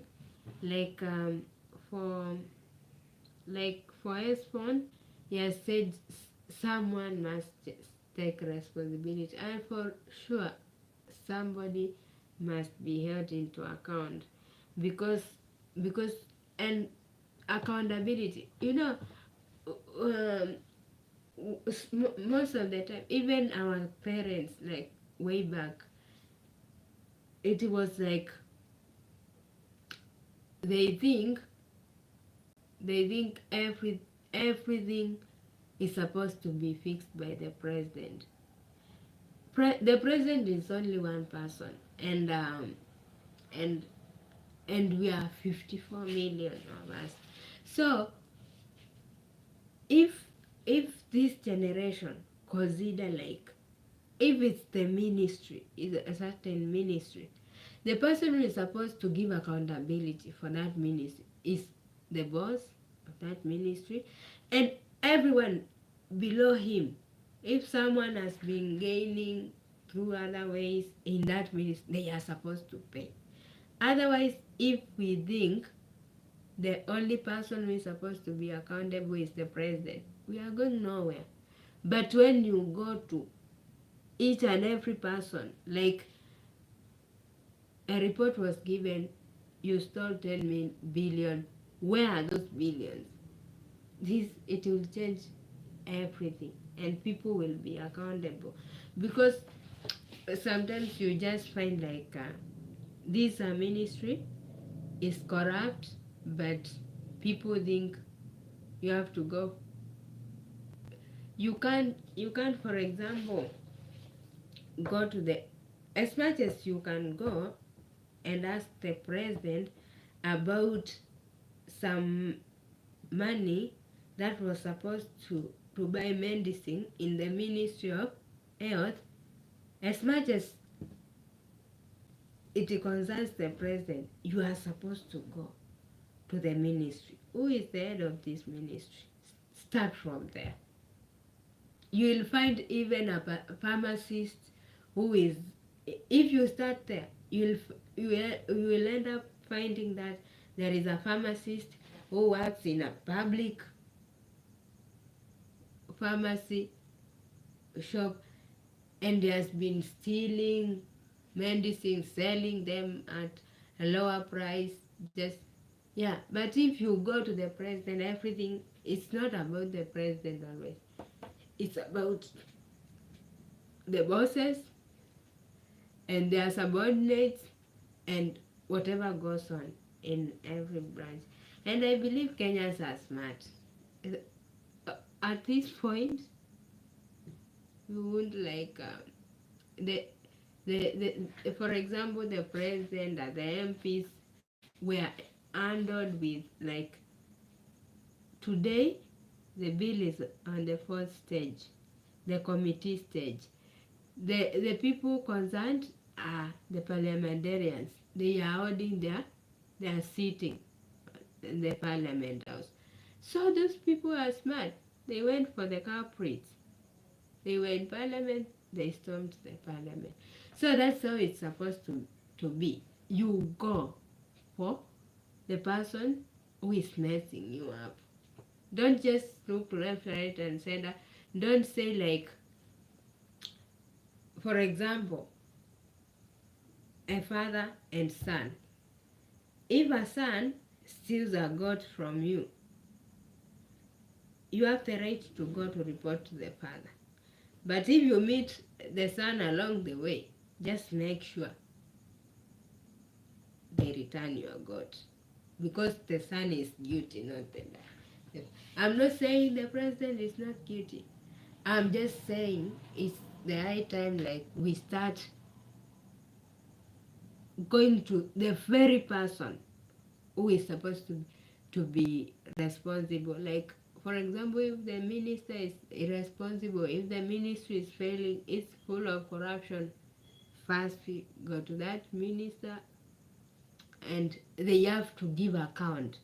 If the subordinate is, if the subordinates are the ones who are corrupt, then you go down the chain, and yeah, you just block like, and that's the way Kenya is going, and there is no turn back, I believe. And I've said like, when we discuss issues like we are doing right now in developing countries, you have to be like scared, because anything can happen. Somebody may just want you to shut your mouth up, but not in Kenya. People in Kenya, people know what's like, not their rights, and they know what is wrong and what is right for them. And I'm one of them. I just know like when to I know when to speak and when to shut up, and I'm not planning on shutting up on this one. So like it's a it's it has been a great week, one of the best. When history is being made and you're witnessing it, that's the best thing. It's a great feeling, and yeah, we are supposed to be grateful. Guys, please, as you join, just hit the like button. Make sure like you drop a comment. The comments are important. They are good when we interact and just learn from each other. Guys, please, if like if you haven't visited my house, please do. Please do. If you haven't visited my house, please do. I really appreciate. I really appreciate if you visit me and show some love. And yeah, I'm like I'm like I'm like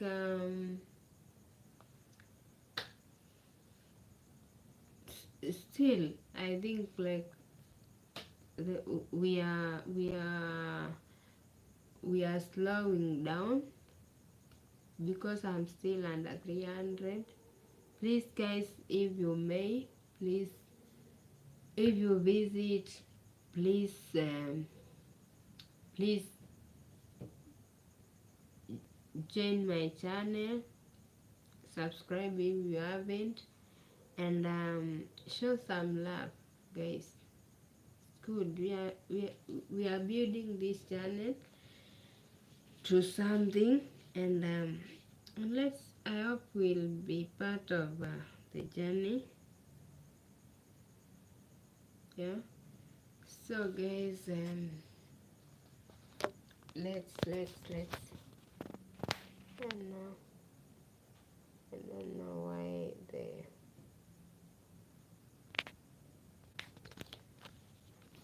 I don't know why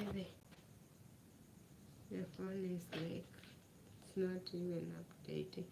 So like guys, please, as you join, give the chat a like, give the chat a like, and drop a comment. I've said like it has been a week in the Kenyan history where like people were protesting. People were protesting so much. So if whatever you think about what has been happening, please drop a comment and yeah, please drop a comment and let us know what you think about what has been happening in Kenya. Yeah. Let's take the likes to 20 at least. Yeah. Let's get the likes to 20. And please share the live stream. Share the live stream if you may. Yeah.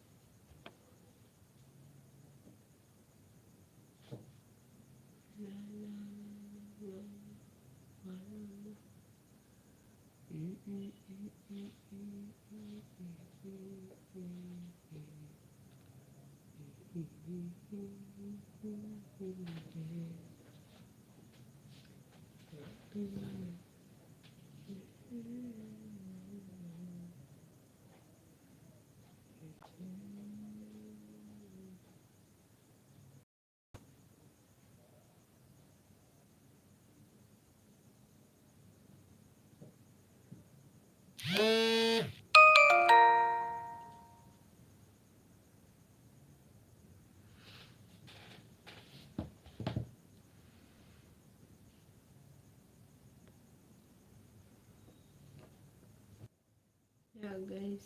So if you are just joining, please give the live stream a like. Yeah.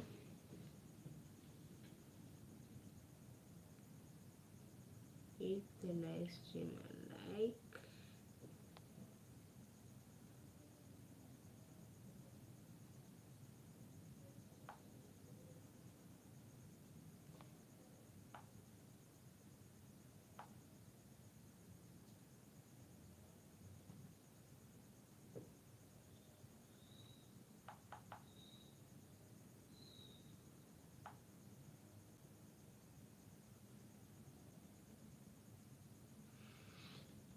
Yeah, guys. Like if you are joining, please drop a comment. Drop a comment. Give the live stream a thumbs up, and please let's make 20 likes. Share the live stream if you can to your communities.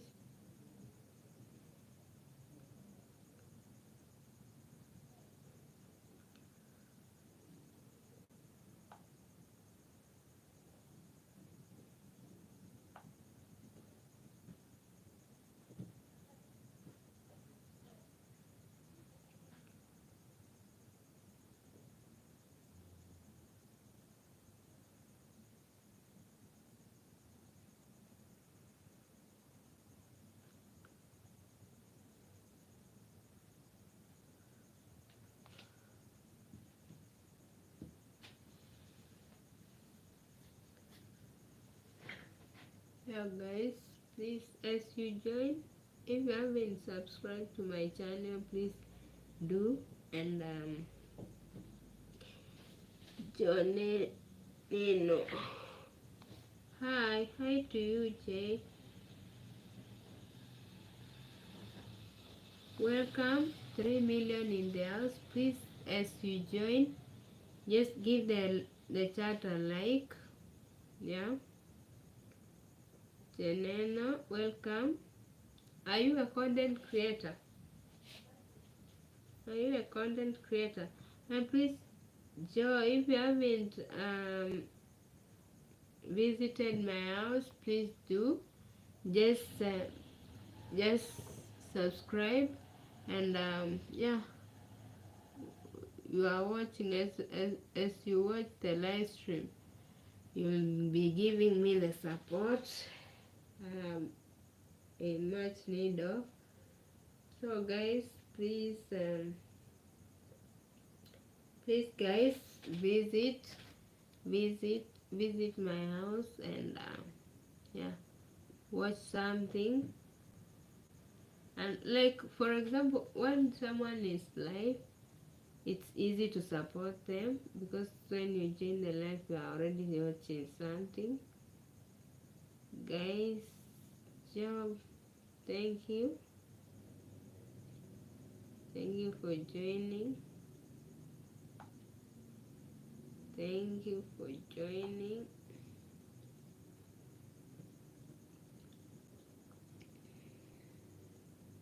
Now guys, please drop a comment, and yeah, 3 million in the house. Welcome guys, welcome. Please drop a comment, and guys, please welcome, and as you visit, please give the chat a like, and drop a comment. Today we were just talking about the week that has been, and we were like, yeah, so we have been going through the mass protests that have been.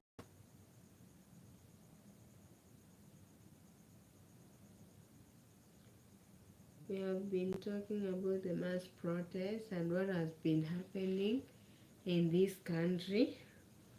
Yeah, what is happening today? So like, we have been talking about what has been happening. Hey guys,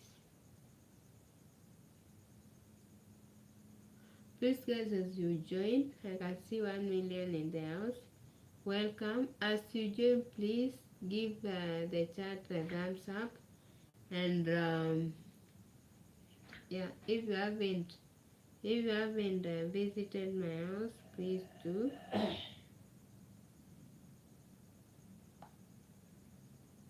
If you haven't visited my house, please do drop a comment. A positive comment is always good for the chat.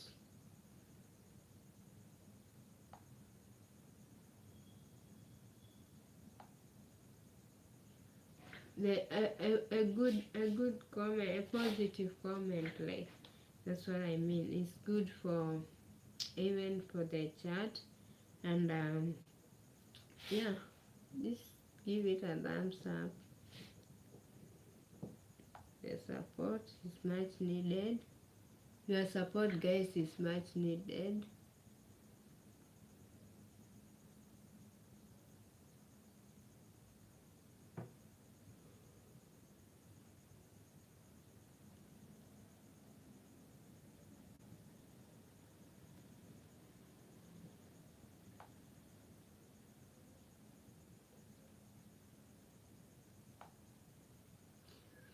Guys, please, if you haven't visited my house, please do.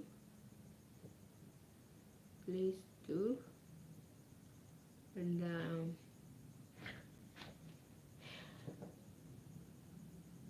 show some love. It's past midnight here in Kenya, Africa. We are supposed to be like, to be here for the next like 2 hours, still early. We are going to be here for the next 2 hours. If we really want to make something out of this, we have to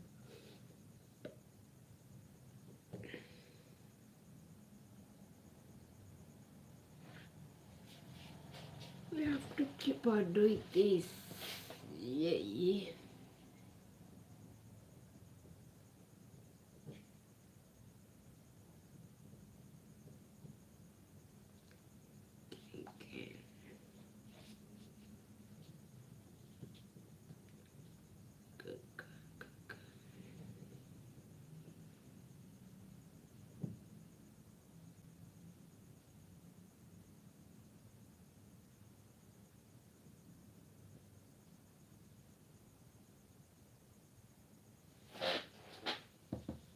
guys, please, as you join, please drop a comment. As you join, drop a comment and give the chat a like.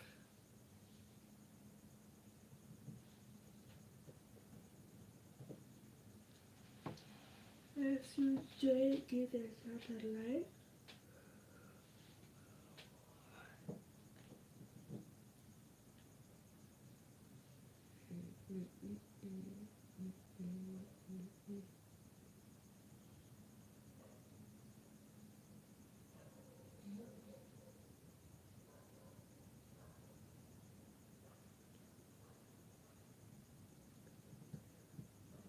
$1 million in the house, 2 million in the house.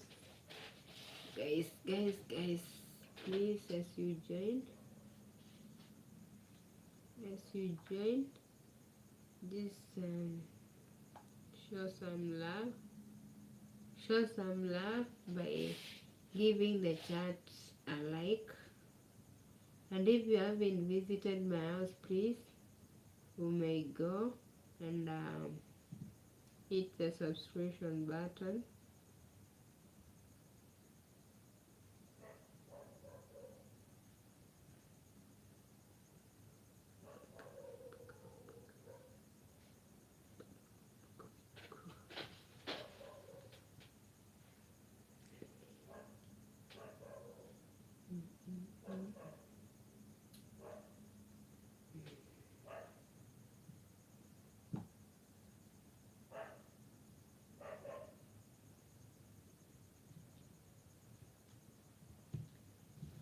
Extra houses and not even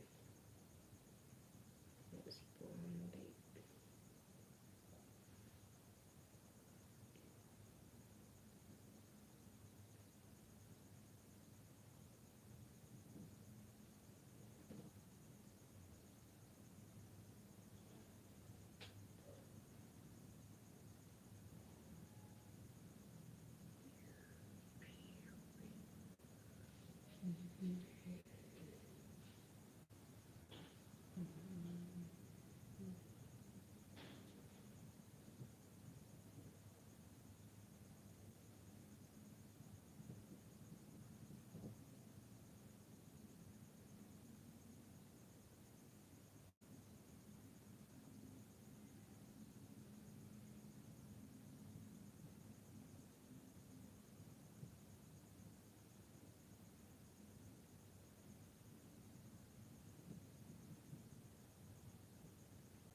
Yeah, guys, if you haven't subscribed, please do.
Yeah, guys, please, as you join, just make sure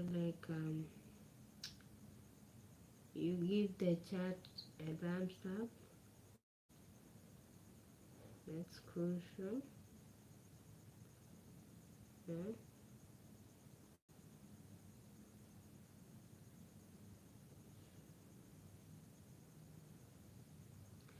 Guys, 3 million in the house. Please, as you join, yes, as you join, please make sure you give a thumbs up to give a thumbs up. Give the chat a thumbs up, please. And if you haven't joined me, please do. I really need your support, guys. Yeah.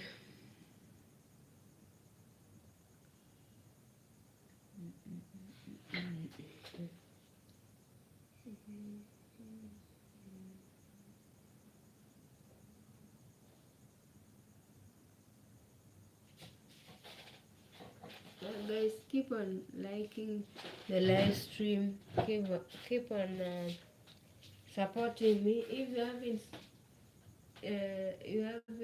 supported me in my house, please do.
Yeah, guys.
3 million in the house. Please share the live stream if you can. So guys, please guys, if you're just joining right now, please give the chat a live stream. So guys, now join, please give the chat a thumbs up. As you join, give the chat a thumbs up. As you join, give the chat a thumbs up.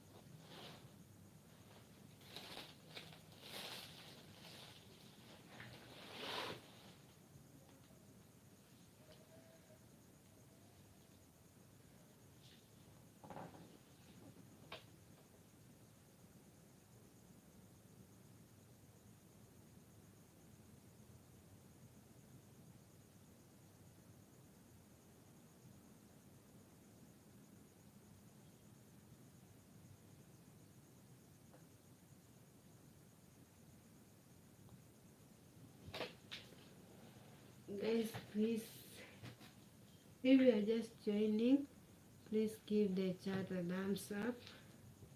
And I don't know, the internet is not donating.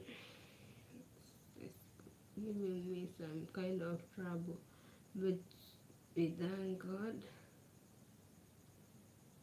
Can see 1 million in the house.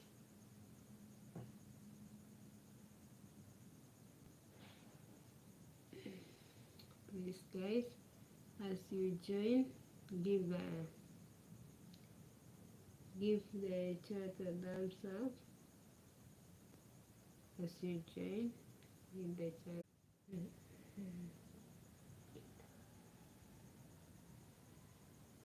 Yeah guys, 1 million in the house.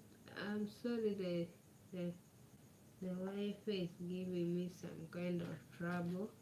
2 million in the house. Please, as you join, drop a comment. Please drop a comment.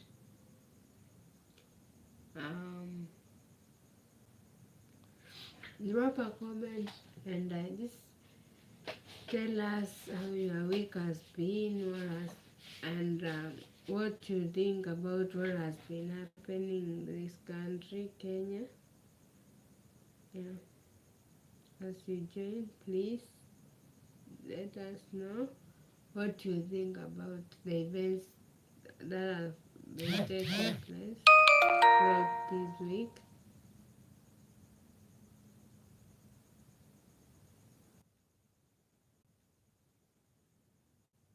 Yeah.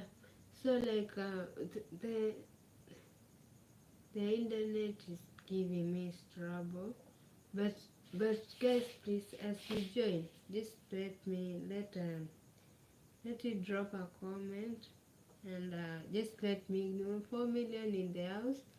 Please don't forget to give the chat a like on your left on your right hand side, sorry, on your right hand side, on the top, the 3 buttons you see in the screen. Click and you give it a like, and if you can share, please share to your community. Yeah. The support means a lot. Let's share, let's keep on growing this family and take it to the next level. Let's do this.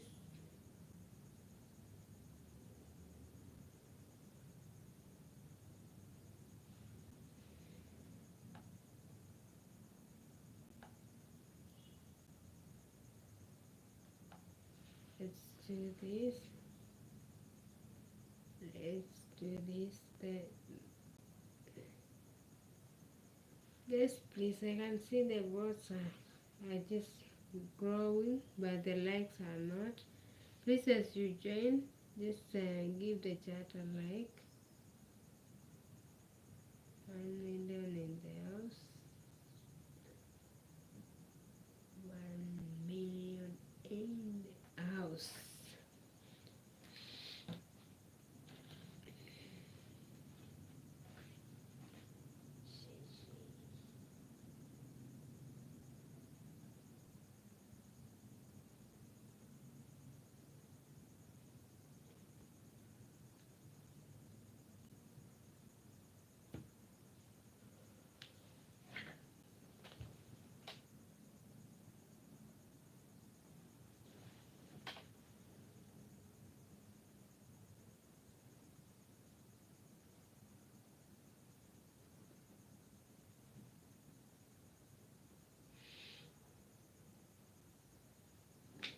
Guys, please, as you join, just give the chat a like, drop a comment if you may. Just drop a sweet comment. It's important for the chat. Yeah.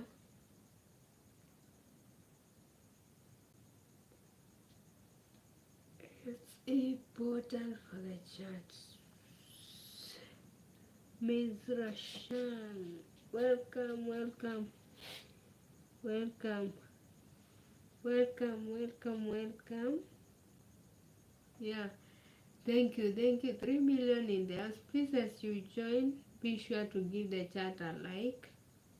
Please, please be sure to give the chat a like. Ms. Rashan, welcome.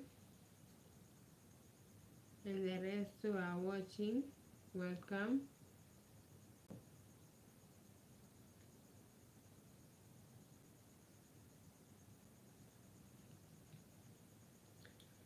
Yeah.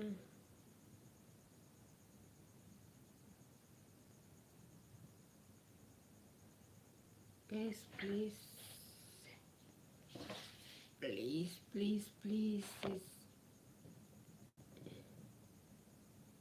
better that you join. I must say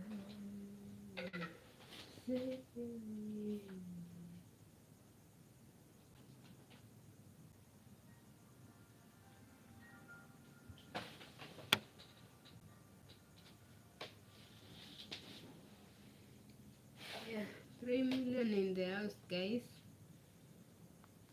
Please give the chat a like. Please give the chat a like. And yeah, please give the chat a like.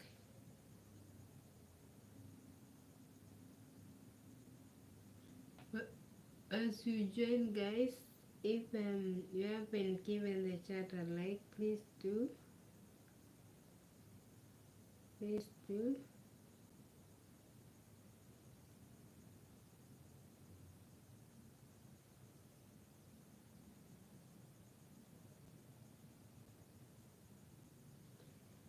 Yeah, Ms. Rameza says,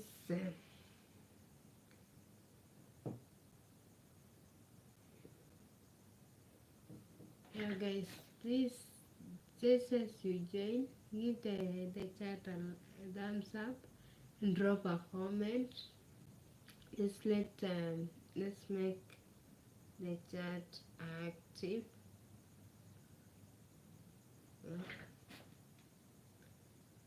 It's important for the watch hour.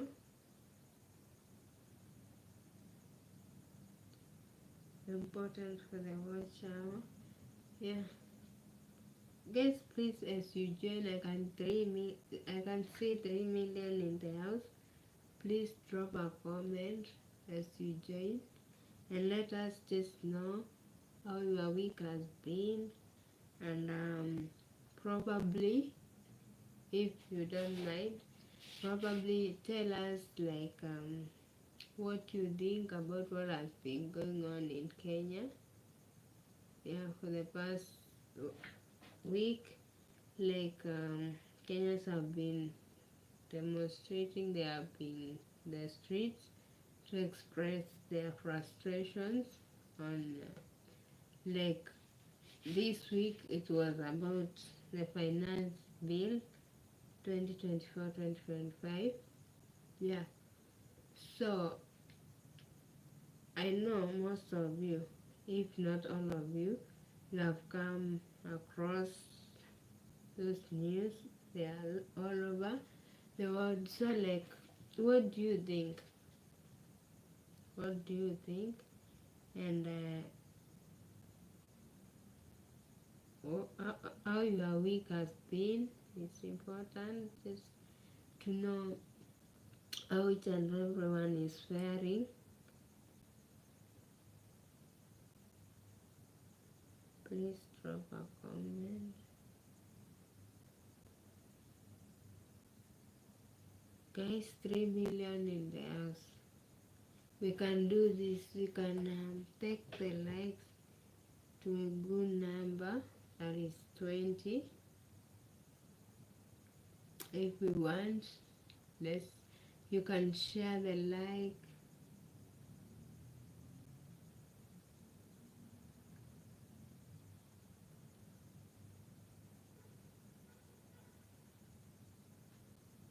You can share the like, please.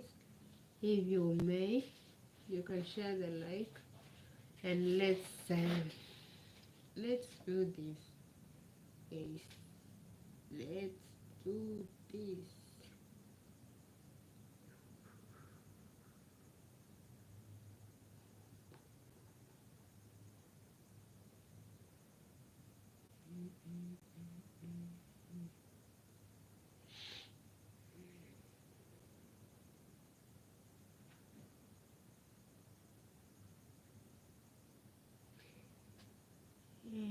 Okay, this is a genuine chat. It's still good idea to start with. Let us all navigate through this with a sober mind. Many of us are affected. Thank you for the content. Yeah. Okay. Thank you. For the comment. And yeah, as I've said, like in the beginning of this, I've said like one thing about this country and its people, that is Kenya. Most of us, like the majority, they approach issues with an open mind, and that's what's supposed to be done, even with this one, because the moment we become clouded, and also like it will affect the judgment of each and everyone as an individual, and it may lead to destruction and other issues. But if like it's approached the right way, I believe Kenya will go far. So guys, as you join, please give the chat a thumbs up. On the right hand side, those three dots on the top, just click there. You'll get to give the chat a like, and also drop a comment. If you haven't visited me in my house, please go and visit, because the support is essential for our growth. We need to grow this channel to something big.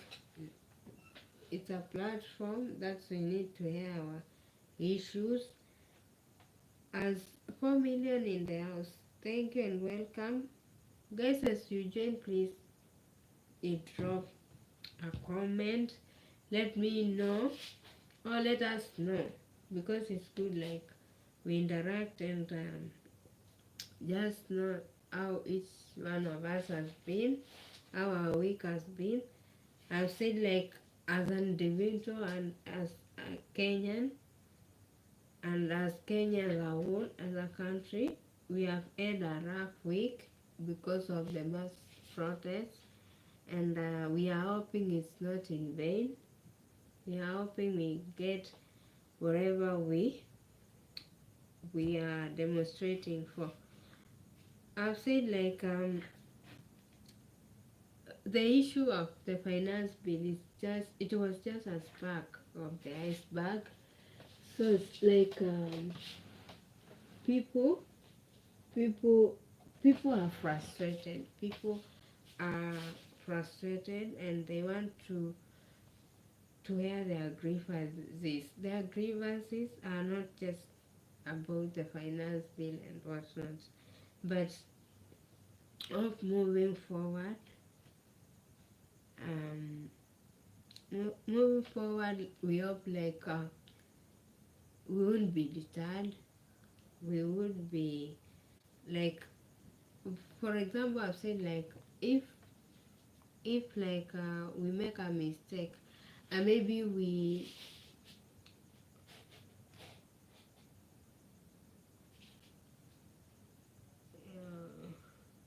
yeah yeah as our coach is saying, this country has been a cosmopolitan country and many people have contributed and benefited from this country. We would like to be of the best of thoughts how to solve the problem which will get us out. Yeah, so like this country, as Akech is saying, is it's a country like, it belongs to many. It's a home to many. So like first thing, and it has been happening because people around the globe have been supporting what is happening in this country, the revolution. They have been joining the protests in their own respective countries, which is a good thing. So like as we try to make this country better, even for ourselves, for our kids, we are also making it better even for the rest of us who come from different places, because it's not fair when people work so hard. I've said like in this country Kenya, people work really hard, and it has started feeling like when you are working, you are not just working for yourself. It's like you are working for other shadows who are behind you. Like for example, if you get like $10 per day, when you spend it, it feels like it's like half of it or even a quarter of it.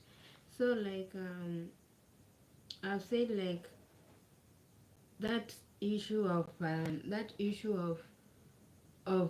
finance bill was just a tip of the iceberg, and going forward I think people will not relent and they just pursue what they are hoping to pursue, which is like the corruption in this country is something else. So like if maybe people approach this with a sober mind and they just like visit each aspect, like for example as I've said, like if you check on the ministries, like the president of this country is only one man, that is President Ruto. He is on top. But if if we are biased, we'll just think like everything is about Ruto. It's not about him.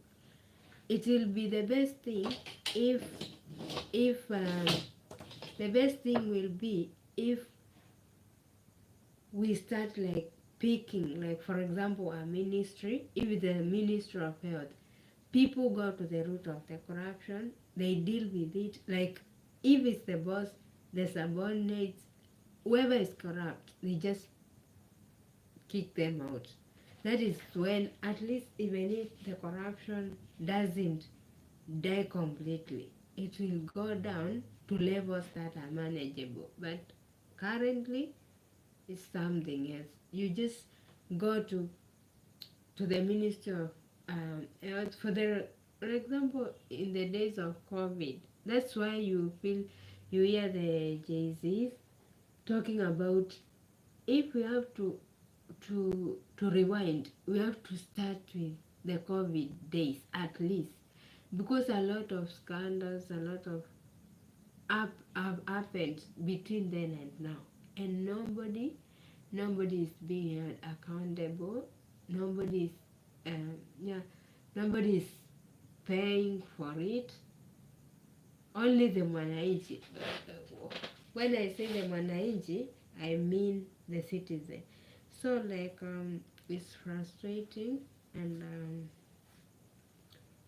yeah, but but but what I believe in is that nature has a way of solving things, and yeah.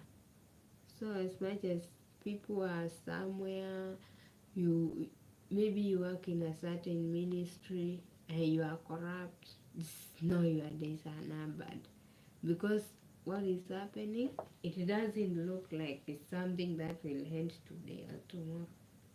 And yeah, personally, I say every live stream we have in this channel, we usually talk about history, African history, and the oral traditions and stuff. But even this, what we have been discussing today, is still history in the making. We are part of it, and it just feels good. It just feels good when you see people who are out there willing to sacrifice everything they got just to make things better for themselves, for their children, and also for the rest of us. So like I thank God. And please guys, 4 million in the house. Remember to hit that thumbs up, and if you haven't visited my house, please do go support me. We're still under 300. Yeah, I can see, like, I've checked sometime, and I can see we are, yeah, we were we were in 218, and yeah, the numbers are growing. So please guys, just go into my house, support me, and during this live stream, please give it a thumbs up, drop a positive comment, it's important. Yeah, so, and if you are a content creator, please make sure you let us know, because it's also good as you grow together, because that's the point. That's the point. When we grow together, it makes it easier. So guys,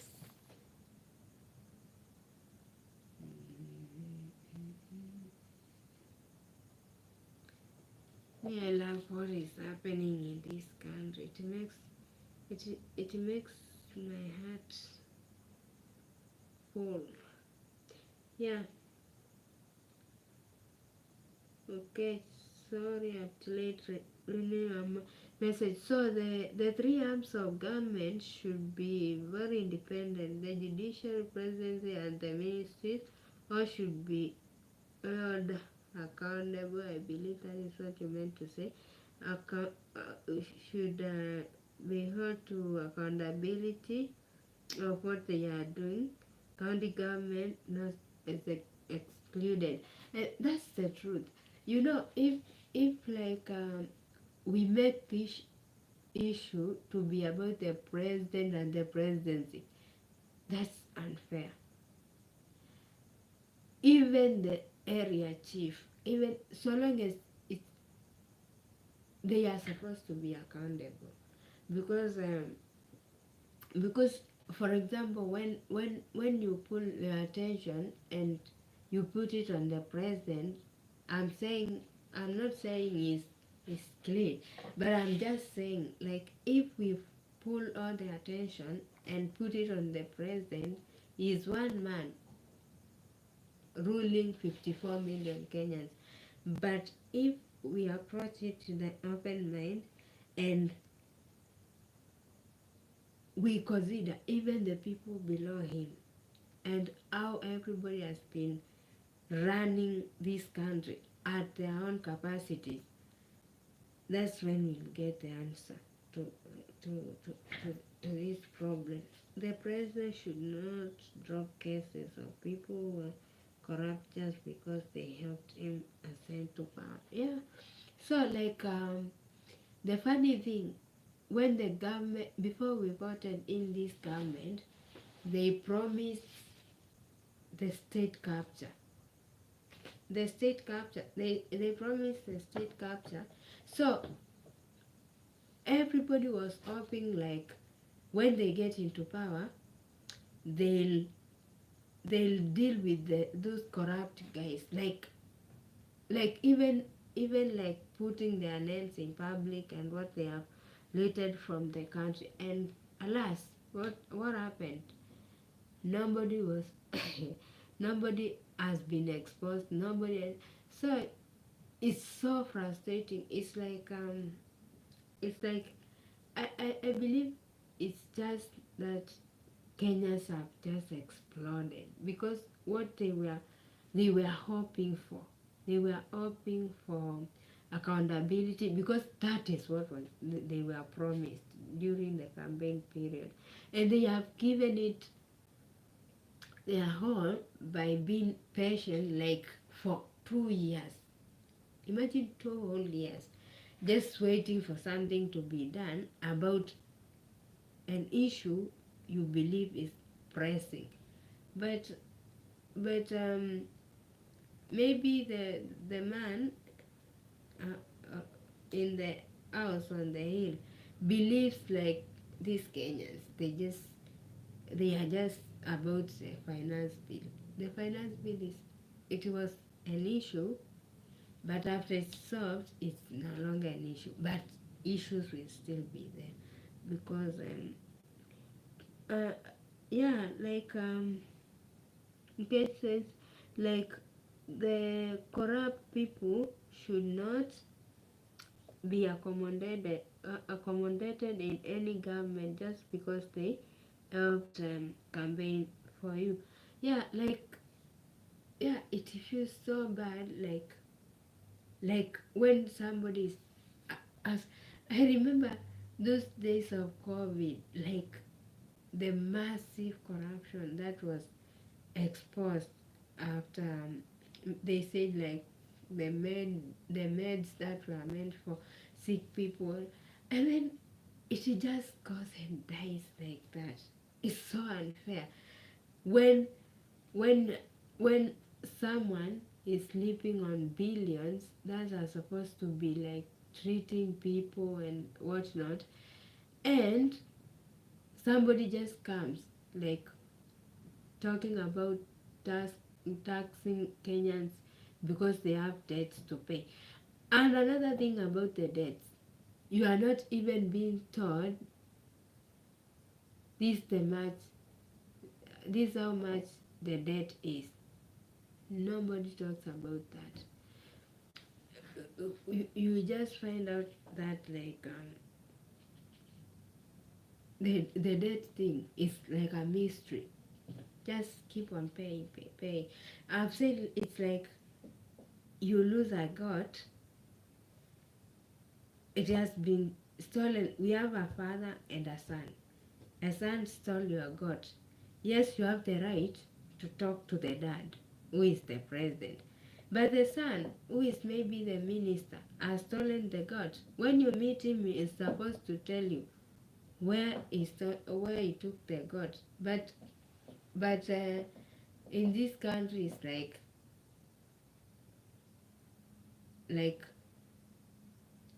we don't know how to go for the culprits. We only know, like, to mourn, but I think the narrative is changing. That is what I believe, because the people who are demonstrating, they are so smart in the sense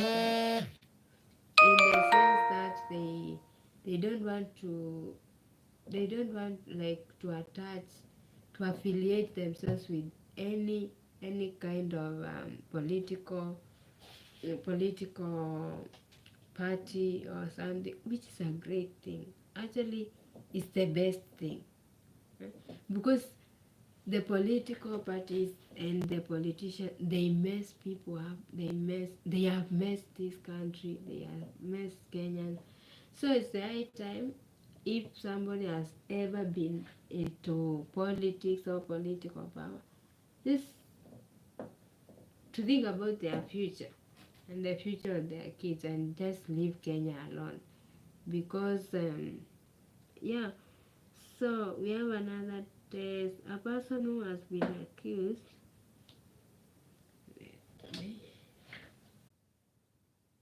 So guys, 3 of you watching, thank you for staying tuned.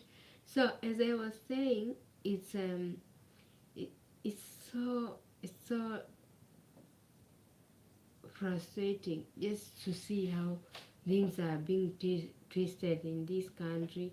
Like, for example, what um what what the youths of this country are saying is that, like, we have nothing to lose, even if even if like even if you do what, even if you shoot me. Imagine somebody getting to that point and telling you point blank, even if you shoot me, I have nothing to lose.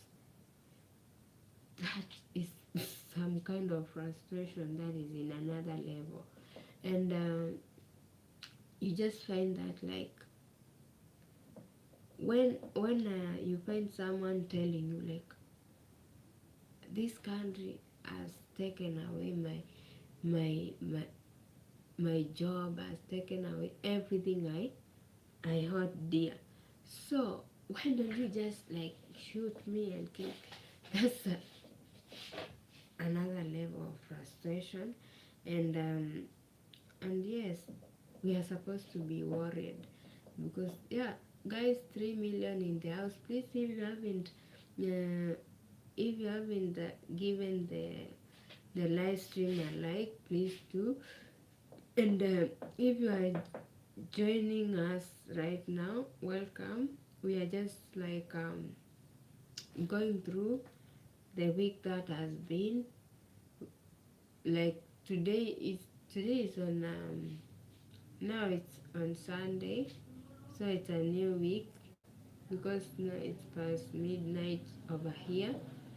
So we are talking about the week that has been. And in Kenya, it has been like a rough week, full of demonstrations and whatnot.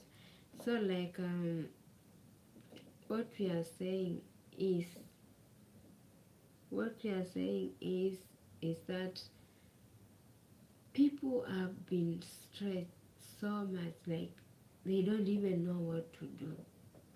And it's so pathetic when, like, you push someone so hard, you push them so hard, like, they can't even breathe.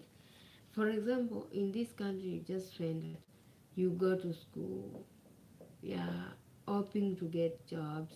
But if, for example, you go to the university, you get yourself some, like, first class honors you granted, you may come to an office and find, like, a diploma holder or even certificate, or you don't even know, some are even dropouts, and you would be given that chance because you are a threat first to them. If you are educated, i remember I remember something I always say. There is one time I went to a certain office, and then the guy who was, like, typing the keyboard, I felt so bad. Like, they were doing like this, like typing a keyboard like this. Just imagine. And you just sit back and ask yourself, there are people out there who can type the keyboard like in record time, but they are supposed to be out there, not where they belong, because someone just want to frustrate them to the extent that they don't even know what to do. And it's like, for example, now you find that in Kenya, like those people who are like content creators and stuff, now the government, in like this, for example, in this finance bill, they were like to be highly taxed. The reason being, those old guys, they believe like when you are a content creator, like right now, it's like 1 p.m., 1 a.m., 1 a.m. in Kenya, past 1 a.m., and I'm still seated going live, doing a live stream, and those guys are somewhere sleeping, snoring, while I'm here trying to make even $1. And when those, they believe like you just have to type the keyboard and alas, the magic happened. But that's not the case. And most young people in Kenya, like they have indulged in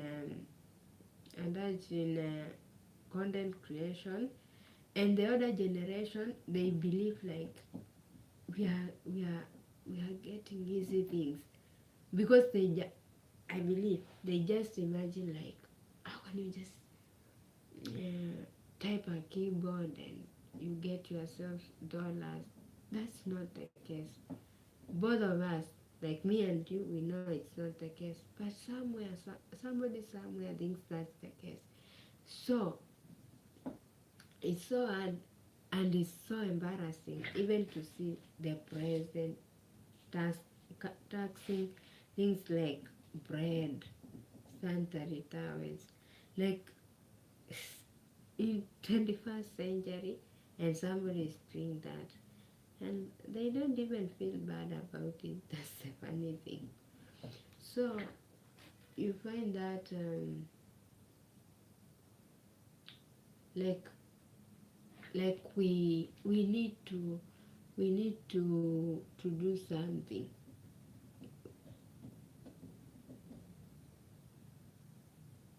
We need to do something about everything. We have to rewrite history. We have to rewrite everything, even if it means we have to rewrite the, because the Kenyan constitution is one of the best. It's just that it's there and people don't want to implement it. It's there and people don't want to use it as their guide. They just want to mess with, yeah.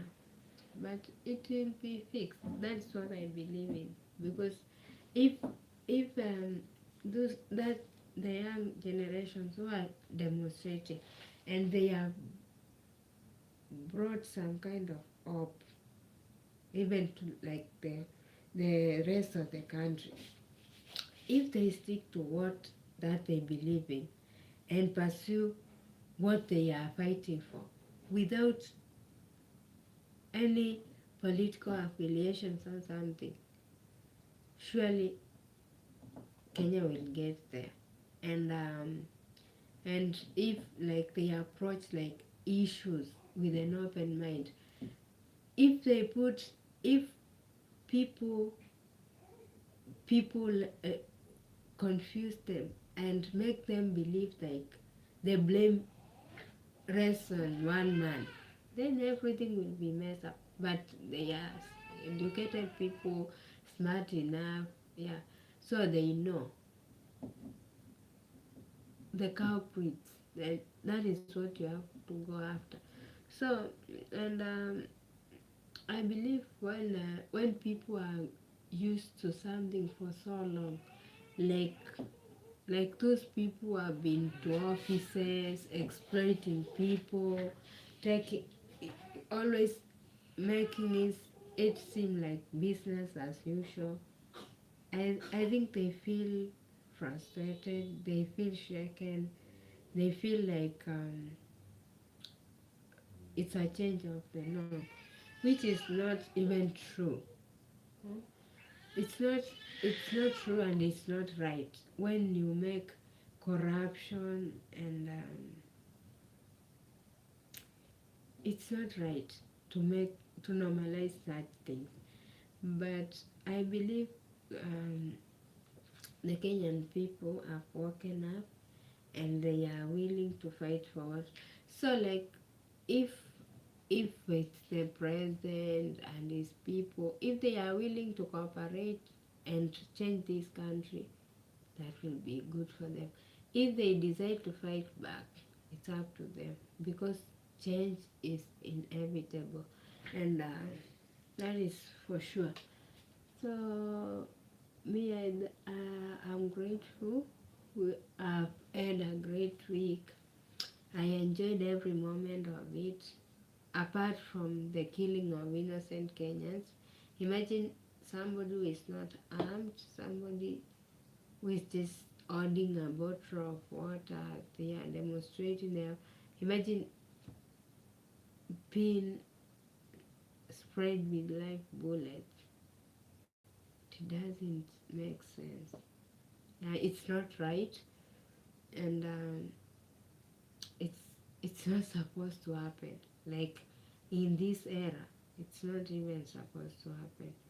But whatever the case, we we we respect those people, and we believe those are our heroes, and they won't die in vain unless unless like politicians or anything. If this thing doesn't get political, it will save this country. That's like the writing is on the wall. If but like how politicians work.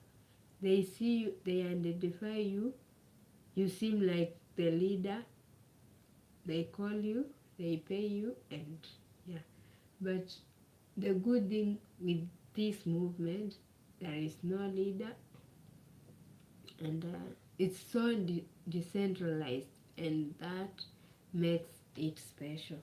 So like I just thank God because Kenya is a great country, and it needs to be liberated for us and for our children, because if we make this normal business, some people will have nowhere to call home, because you'll find that it will be like heaven for some people and hell for others, like because it it is already. So like if the same case goes on and on and on, it's like our children will have been born in hell, because they would have anything to to celebrate, and this country has costed generations. Because for example when I always when we are in this channel in our live streams, we always talk about African history. Like last weekend, we talked about the whole issue about colonization and how we reached to that. Just imagine in this era, after we say like it's only like one generation from my generation as a millennial. It's only one generation that was born past, like my mom's generation was born after the end of colonialism. So like they struggled, that generation struggled with illiteracy and so much stuff, and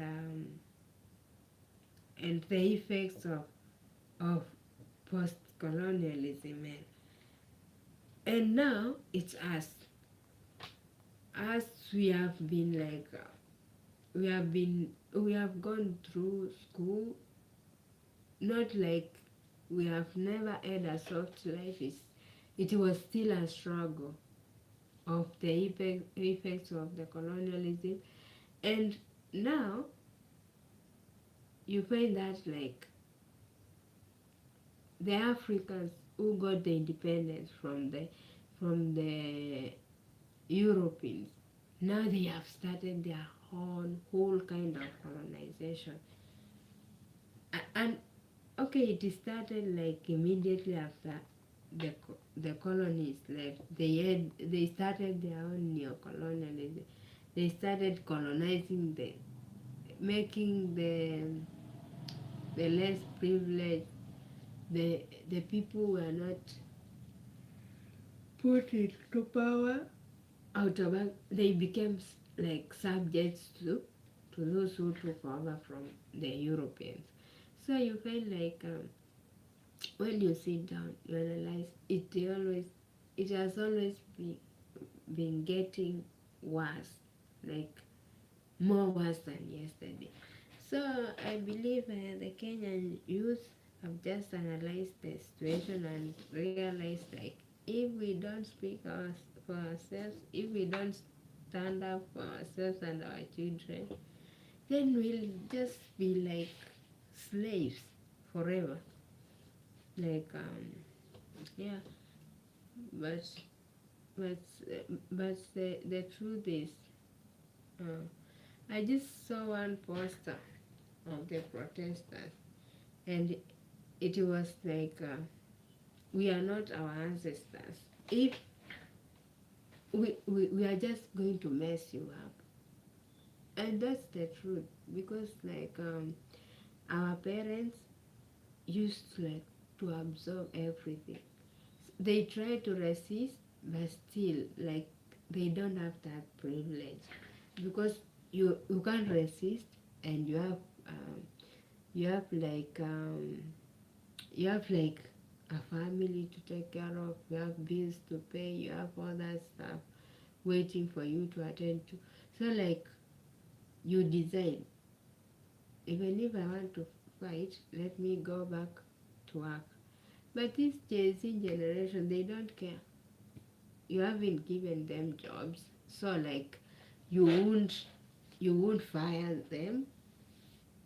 They don't have kids at home, so like nobody is waiting for them for to be paid school fees for, or most of them still live with their parents, so they have nothing to lose. But the only thing they have to lose is themselves and the country, yeah, and that's what they are fighting.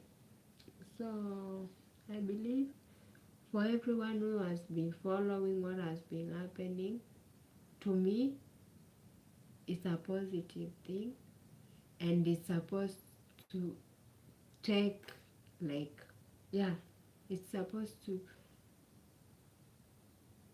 go through, yeah, it's supposed to happen till things are made right, till everything is amended, till the systems are flushed out, like, yeah, the old corrupt dudes, till they go home, and maybe we can start afresh. You know, like sometimes you just think like if people are like, those kids are just like burning things down, like they are destroying property like the parliament building. So what?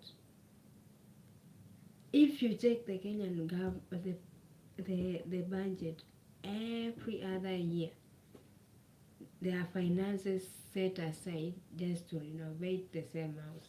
Where do they renovate every year? So if you set it ablaze, I'm not saying it's a good thing, but sometimes the difference is the same. I'm not saying it's okay to set it ablaze, but if need be, so be it, because it's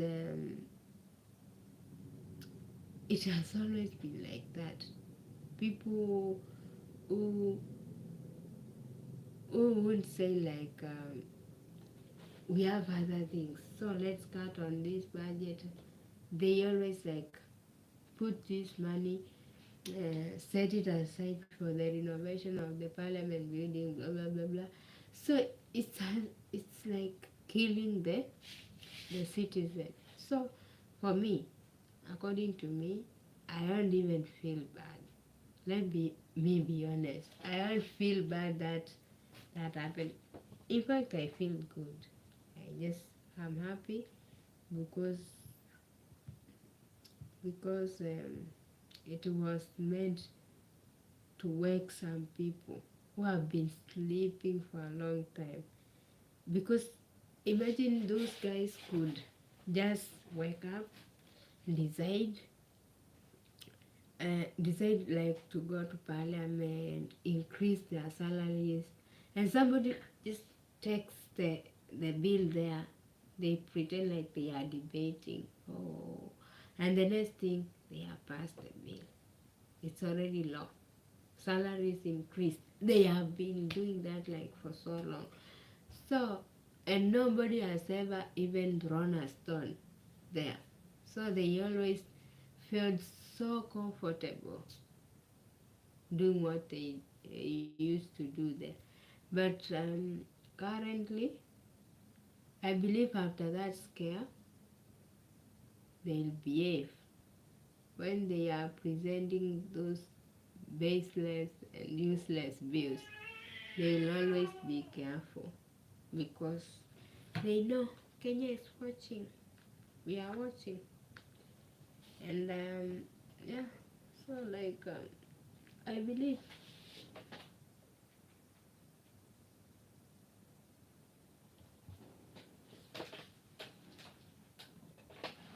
I believe I believe this country is better than the things that some people are taking it through,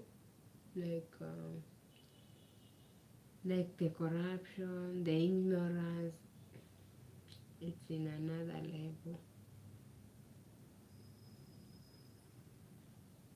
Me, I love politics, and I'm not sorry because and I know sometimes we are supposed to keep quiet. We are not supposed to talk. Shh. We are supposed to shut our mouths up and let the politician, Mr. Politician, do whatever they please with our lives. But that's not happening in Kenya. At least not anymore. So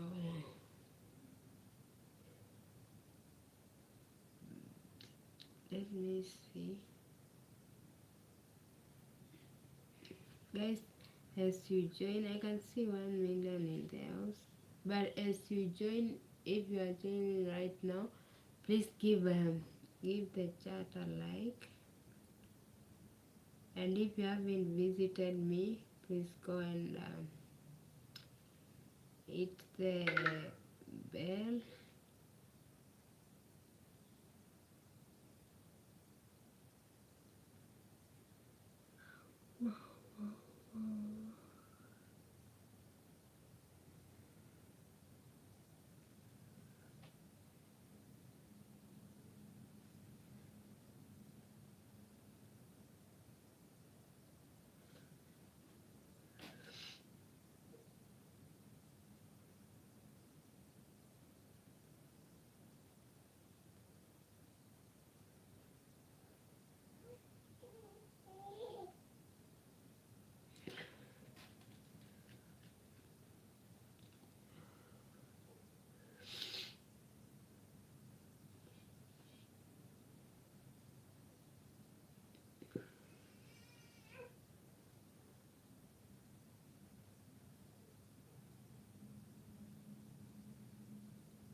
So guys,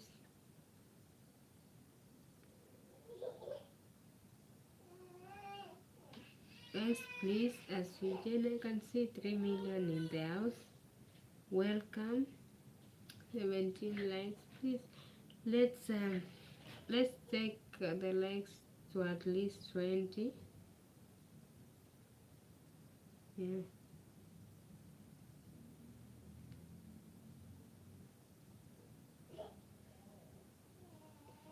Yeah, so like hey, you have commented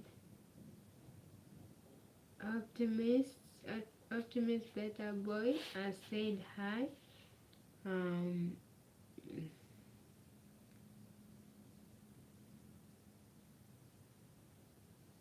yeah, so like for example, uh, uh just going shortly briefly through the messages, the comments of okay. Imagine a person in Kenya, a person who has been accused of misappropriation of billions in the country is appointed to be the Speaker of Parliament. And they have even taken over school privilege, food for schools, no loans, applying for university. So, like, imagine in this country, you can work hard to get a grade, like to take you to the university.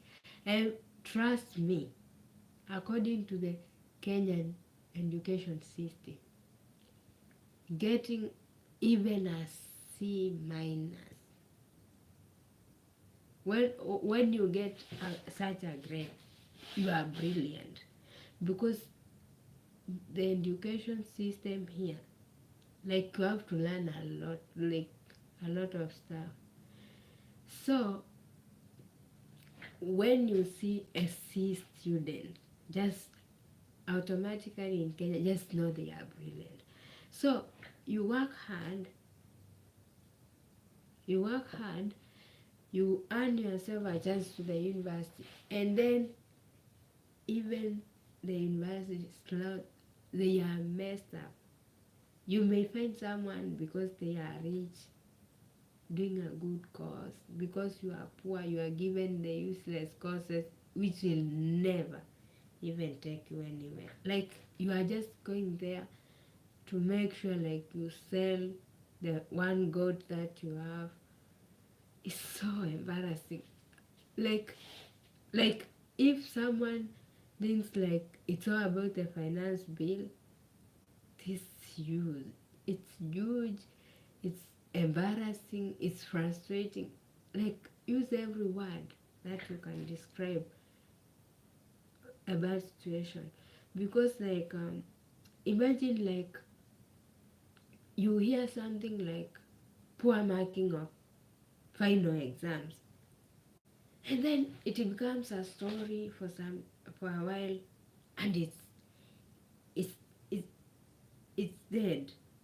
And then you imagine how many students, because it's like before this system, which I don't even believe it's okay.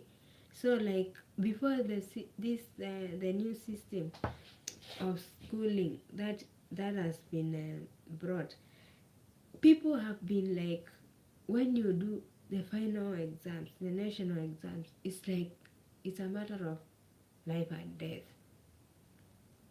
You fail in that exam, it's like your fate is sealed. And then you find someone making sure like they seal that fate in a bad way. So like it's even it's sad. Hmm? So African leaders should rise to the occasion. Those leaders, they are like messed up. So whereas Kenya has more than 40 tribes, we are watching keenly. Yeah, I've said like the leaders don't know, but Kenyans are watching. After the event of storming the parliament, one thing I'm grateful about that event is that no selfish politician will ever stand on the pit, present a bill that is meant to oppress Kenyans, because before then they were like in a safe haven, but now they know they can't even tell how safe their homes are, because because of the police guard and everything, they could do anything. When they are in the parliament, they present bills that are meant to frustrate Kenyans, and they feel good. Guys, I can see 4 million in the house. Please, as you join, just give the chat a thumbs up. And if you haven't visited my house, please do. I need your support, guys. So yeah, Kate says you cannot be young the whole of your life, and that's true, and it's reality. We can't complain about it, but you can do something when you are young. Like the youth of this country have chosen to bring change, so like they are rewriting history, while other, maybe other youths elsewhere who have had strong backgrounds, their countries are not messed up, they are out there having fun, clubbing. But here in Kenya, those youths who are supposed to be having fun, having the best moments of their life, they are here fighting for freedom. And okay, we can't complain because it's also a privilege by itself. So I condemn, yeah. Okay, says he condemns the excessive use of force by our police force. Sometimes I always say, like, even if you are the police, don't be used. Like, you can see this person is just trying to express themselves. Why should you shoot them? Seriously, why should you do that? Why should you beat someone who is not even throwing stones or but it is what it is. But it's a Duke says I've been great, and yeah, I'm saying like it feels wow, considering that Kenyans are fighting for freedom. I've never been better. So Kate says, hello Duke, it's never too late. Yeah. Yeah, it's true. It's never too late. The conversation has been healthy and in the right direction. Thanks for the for that. Yeah, it's true. Like some people will choose to keep quiet. Some people will choose to be intimidated and not talk about these issues. But the truth is, those days are gone. You have to speak your mind. You have to express yourself, and if something is evil, just call it evil. Spell it as it is.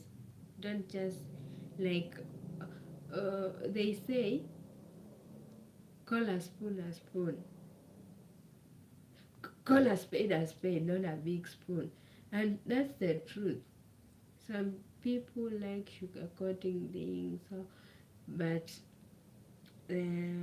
yeah, um, we just deal with the issues as they are. And yeah, we have Joneno says hi. Hi to you, dear. Welcome back. And another fact is that Kenyans are not afraid of paying taxes.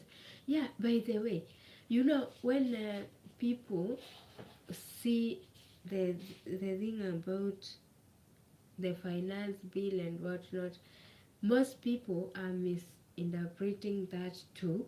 Kenyans are not willing to pay taxes. You can't run a country without paying taxes. So, like, the problem is how the taxes are being used. Because like if somebody just tax you and the next thing they tell you like, I'm going to use this tax to pay a debt. A debt, they'll never make it public just for you to know how much I've paid and how much I'm supposed to pay in the future. So how are you supposed to become when you don't even know how much you are owed or being hurt? It's not right. Imagine not even the previous president, not even this one. So let's not put blame on him alone. Not even the former president. Not a, not even a single president has ever stood and spoken to Kenyans and told them like this was the date when I was coming in or taking over from the previous regime. This this what we have paid so far as a regime, and this what we are hoping to settle maybe within my regime, during my regime, and maybe this is what you still have to pay afterward. Nobody, they can't do that, because even like maybe the debts are even exaggerated. They are a source of corruption. They are a way of corrupting the citizen. So like it's so messed up, and it's something that needs sober minds. And trust me, another thing I can say for sure, Kenya and Kenyans are not short of brains. People have gone to school. We have like we have one of the most difficult systems I believe. Like because if you have been out of this country, for example, you know there are some countries that the education system is wanting, but not in Kenya. So like if they believe, if they think like they can fool the Kenyan people, majority of the people know what they want. They have ideas about the issues that are going around. So yeah, and so what is the institution fighting corruption do? Like the institution that pretend like they are fighting corruption. I don't know. Maybe they are flower girls, because honestly they do nothing. They do a lot of nothing. Like these guys, they are just living large at our expense. And like for example, when they heard about the finance bill, they started running. They just want to settle matters fast and get over with. It's not even ending. I believe this is just the beginning. You better put on your sports shoes, because guys, we are just getting started. And and and I believe me, one thing I love about Kenyans, they can tolerate a lot of stuff, but the moment they say enough is enough, man, it's another story for another day. Yeah, so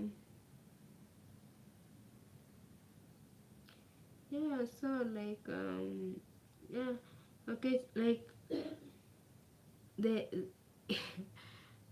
like this country, this country, like imagine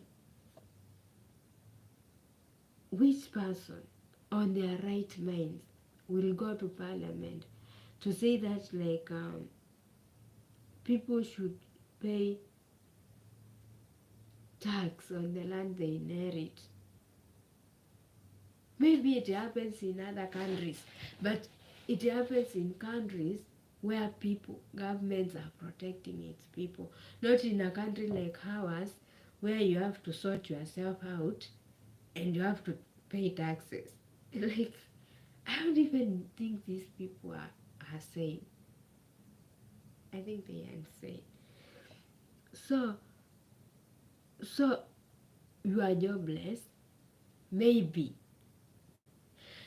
Do you know, like, in Kenya, for millennials,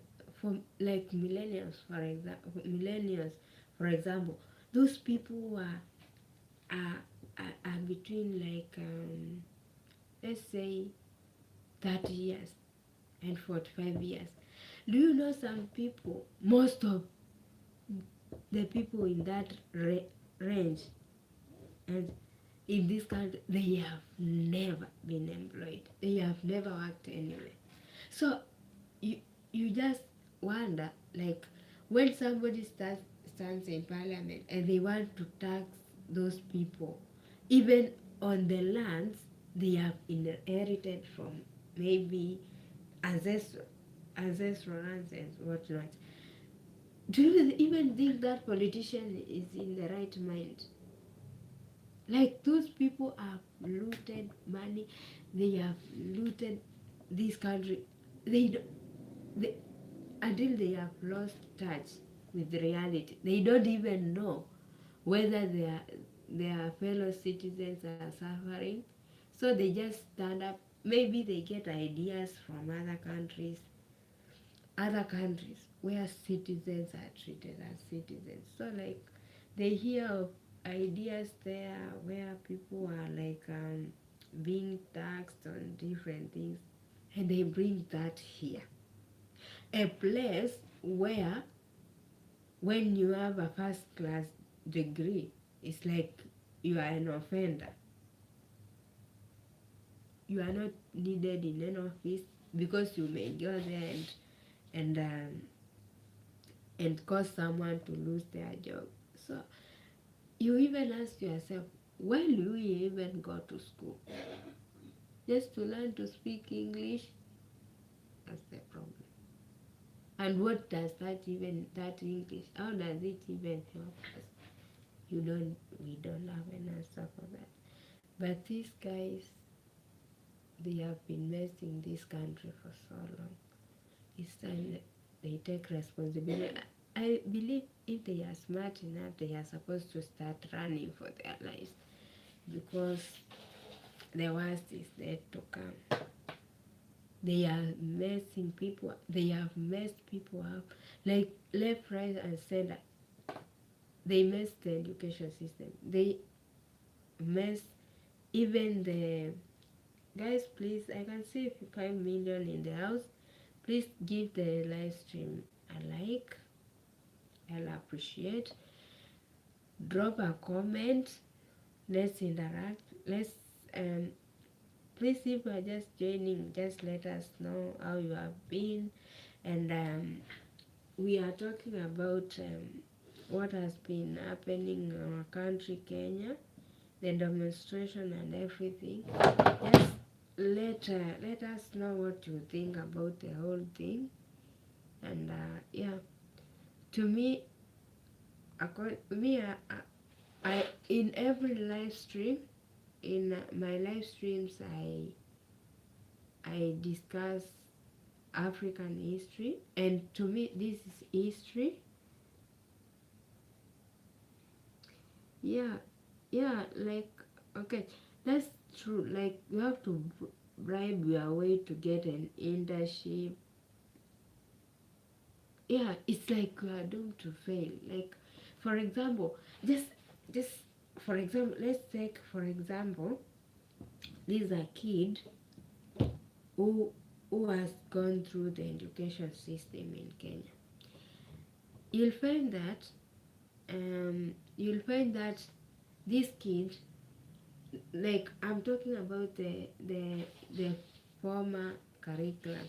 Like, this kid, when they get to the 8th year of the end of the primary course, they have to sit for a national exam, because that exam determines which high school they join.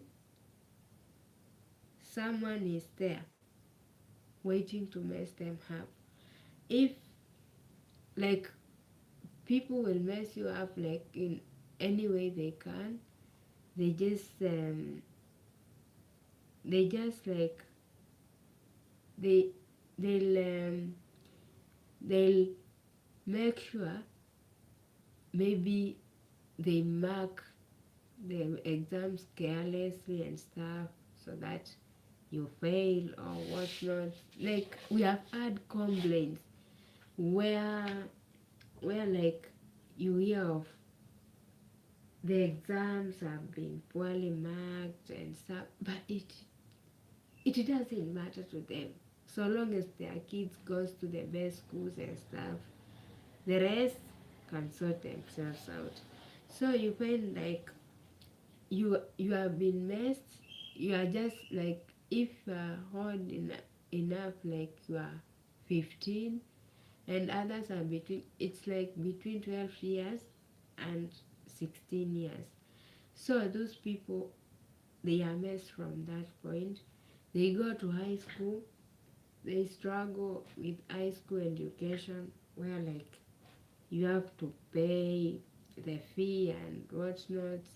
Yeah, you you jump all those challenges. Then you, after the 4th year of high school, you sit for another exam, another national exam. This one is more serious because it's a matter of life and death. You know, if you fail, you are doomed to fail, like, you. But, and also, nowadays it doesn't guarantee you anything, because you may pass, get your airplane or something, and still you are just put in the worst university course, the one they know you will never even survive in the job market. And they put their kids, family and friends and circles, they are put in the best courses.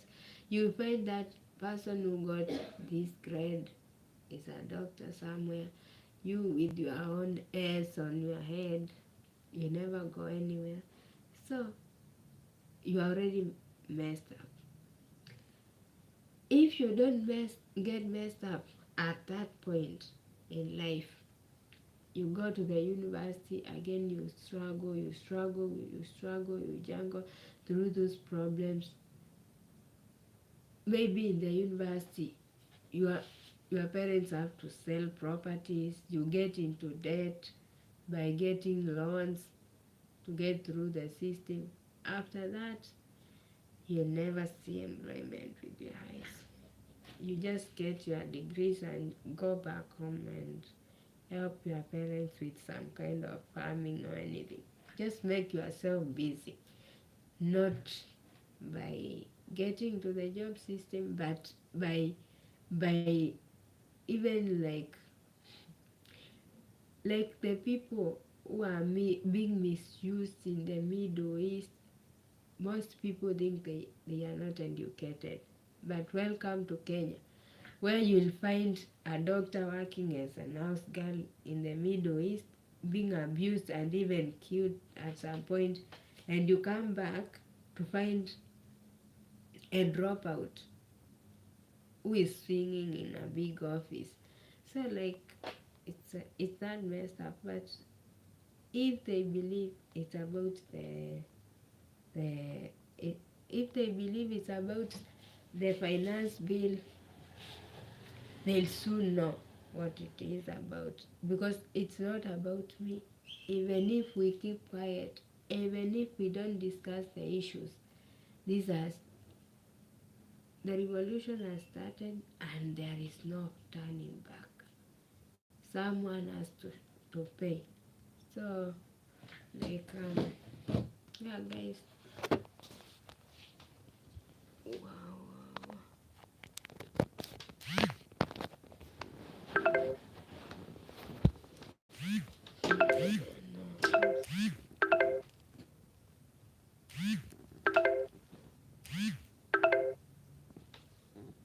Wow. Yes, I can see I have a problem with this. You know,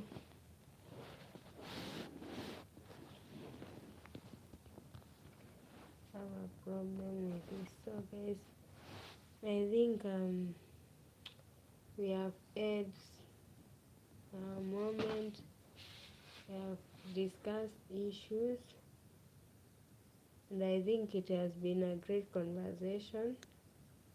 And I'm grateful, guys. Thank you. I can see people are joining and subscribing. That's a good indication. Thank you, guys. If you have visited my house and subscribed, I'm grateful.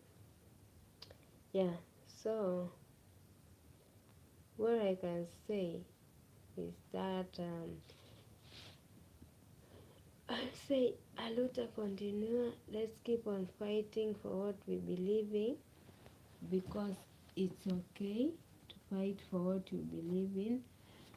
We can't be intimidated as Kenyans because we are smart and we know what we want. So, guys, it's like 2 minutes, 2 minutes to two, 2 minutes to two. Let's keep on pushing till we get those 2 minutes. We want to get those minutes and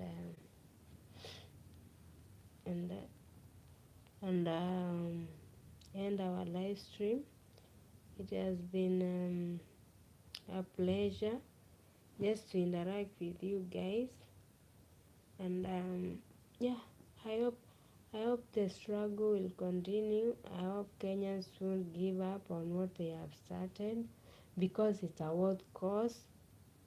Yeah, it's a worth cause. Like this has to go until the end. And if there is any Jay-Z or any millennial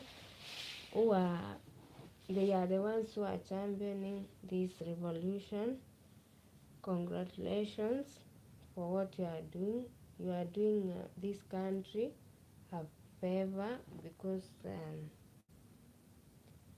sometimes even our parents, they may have tried their best and failed due maybe to various reasons, but because we have set our minds on this, let's let's keep let's keep the focus.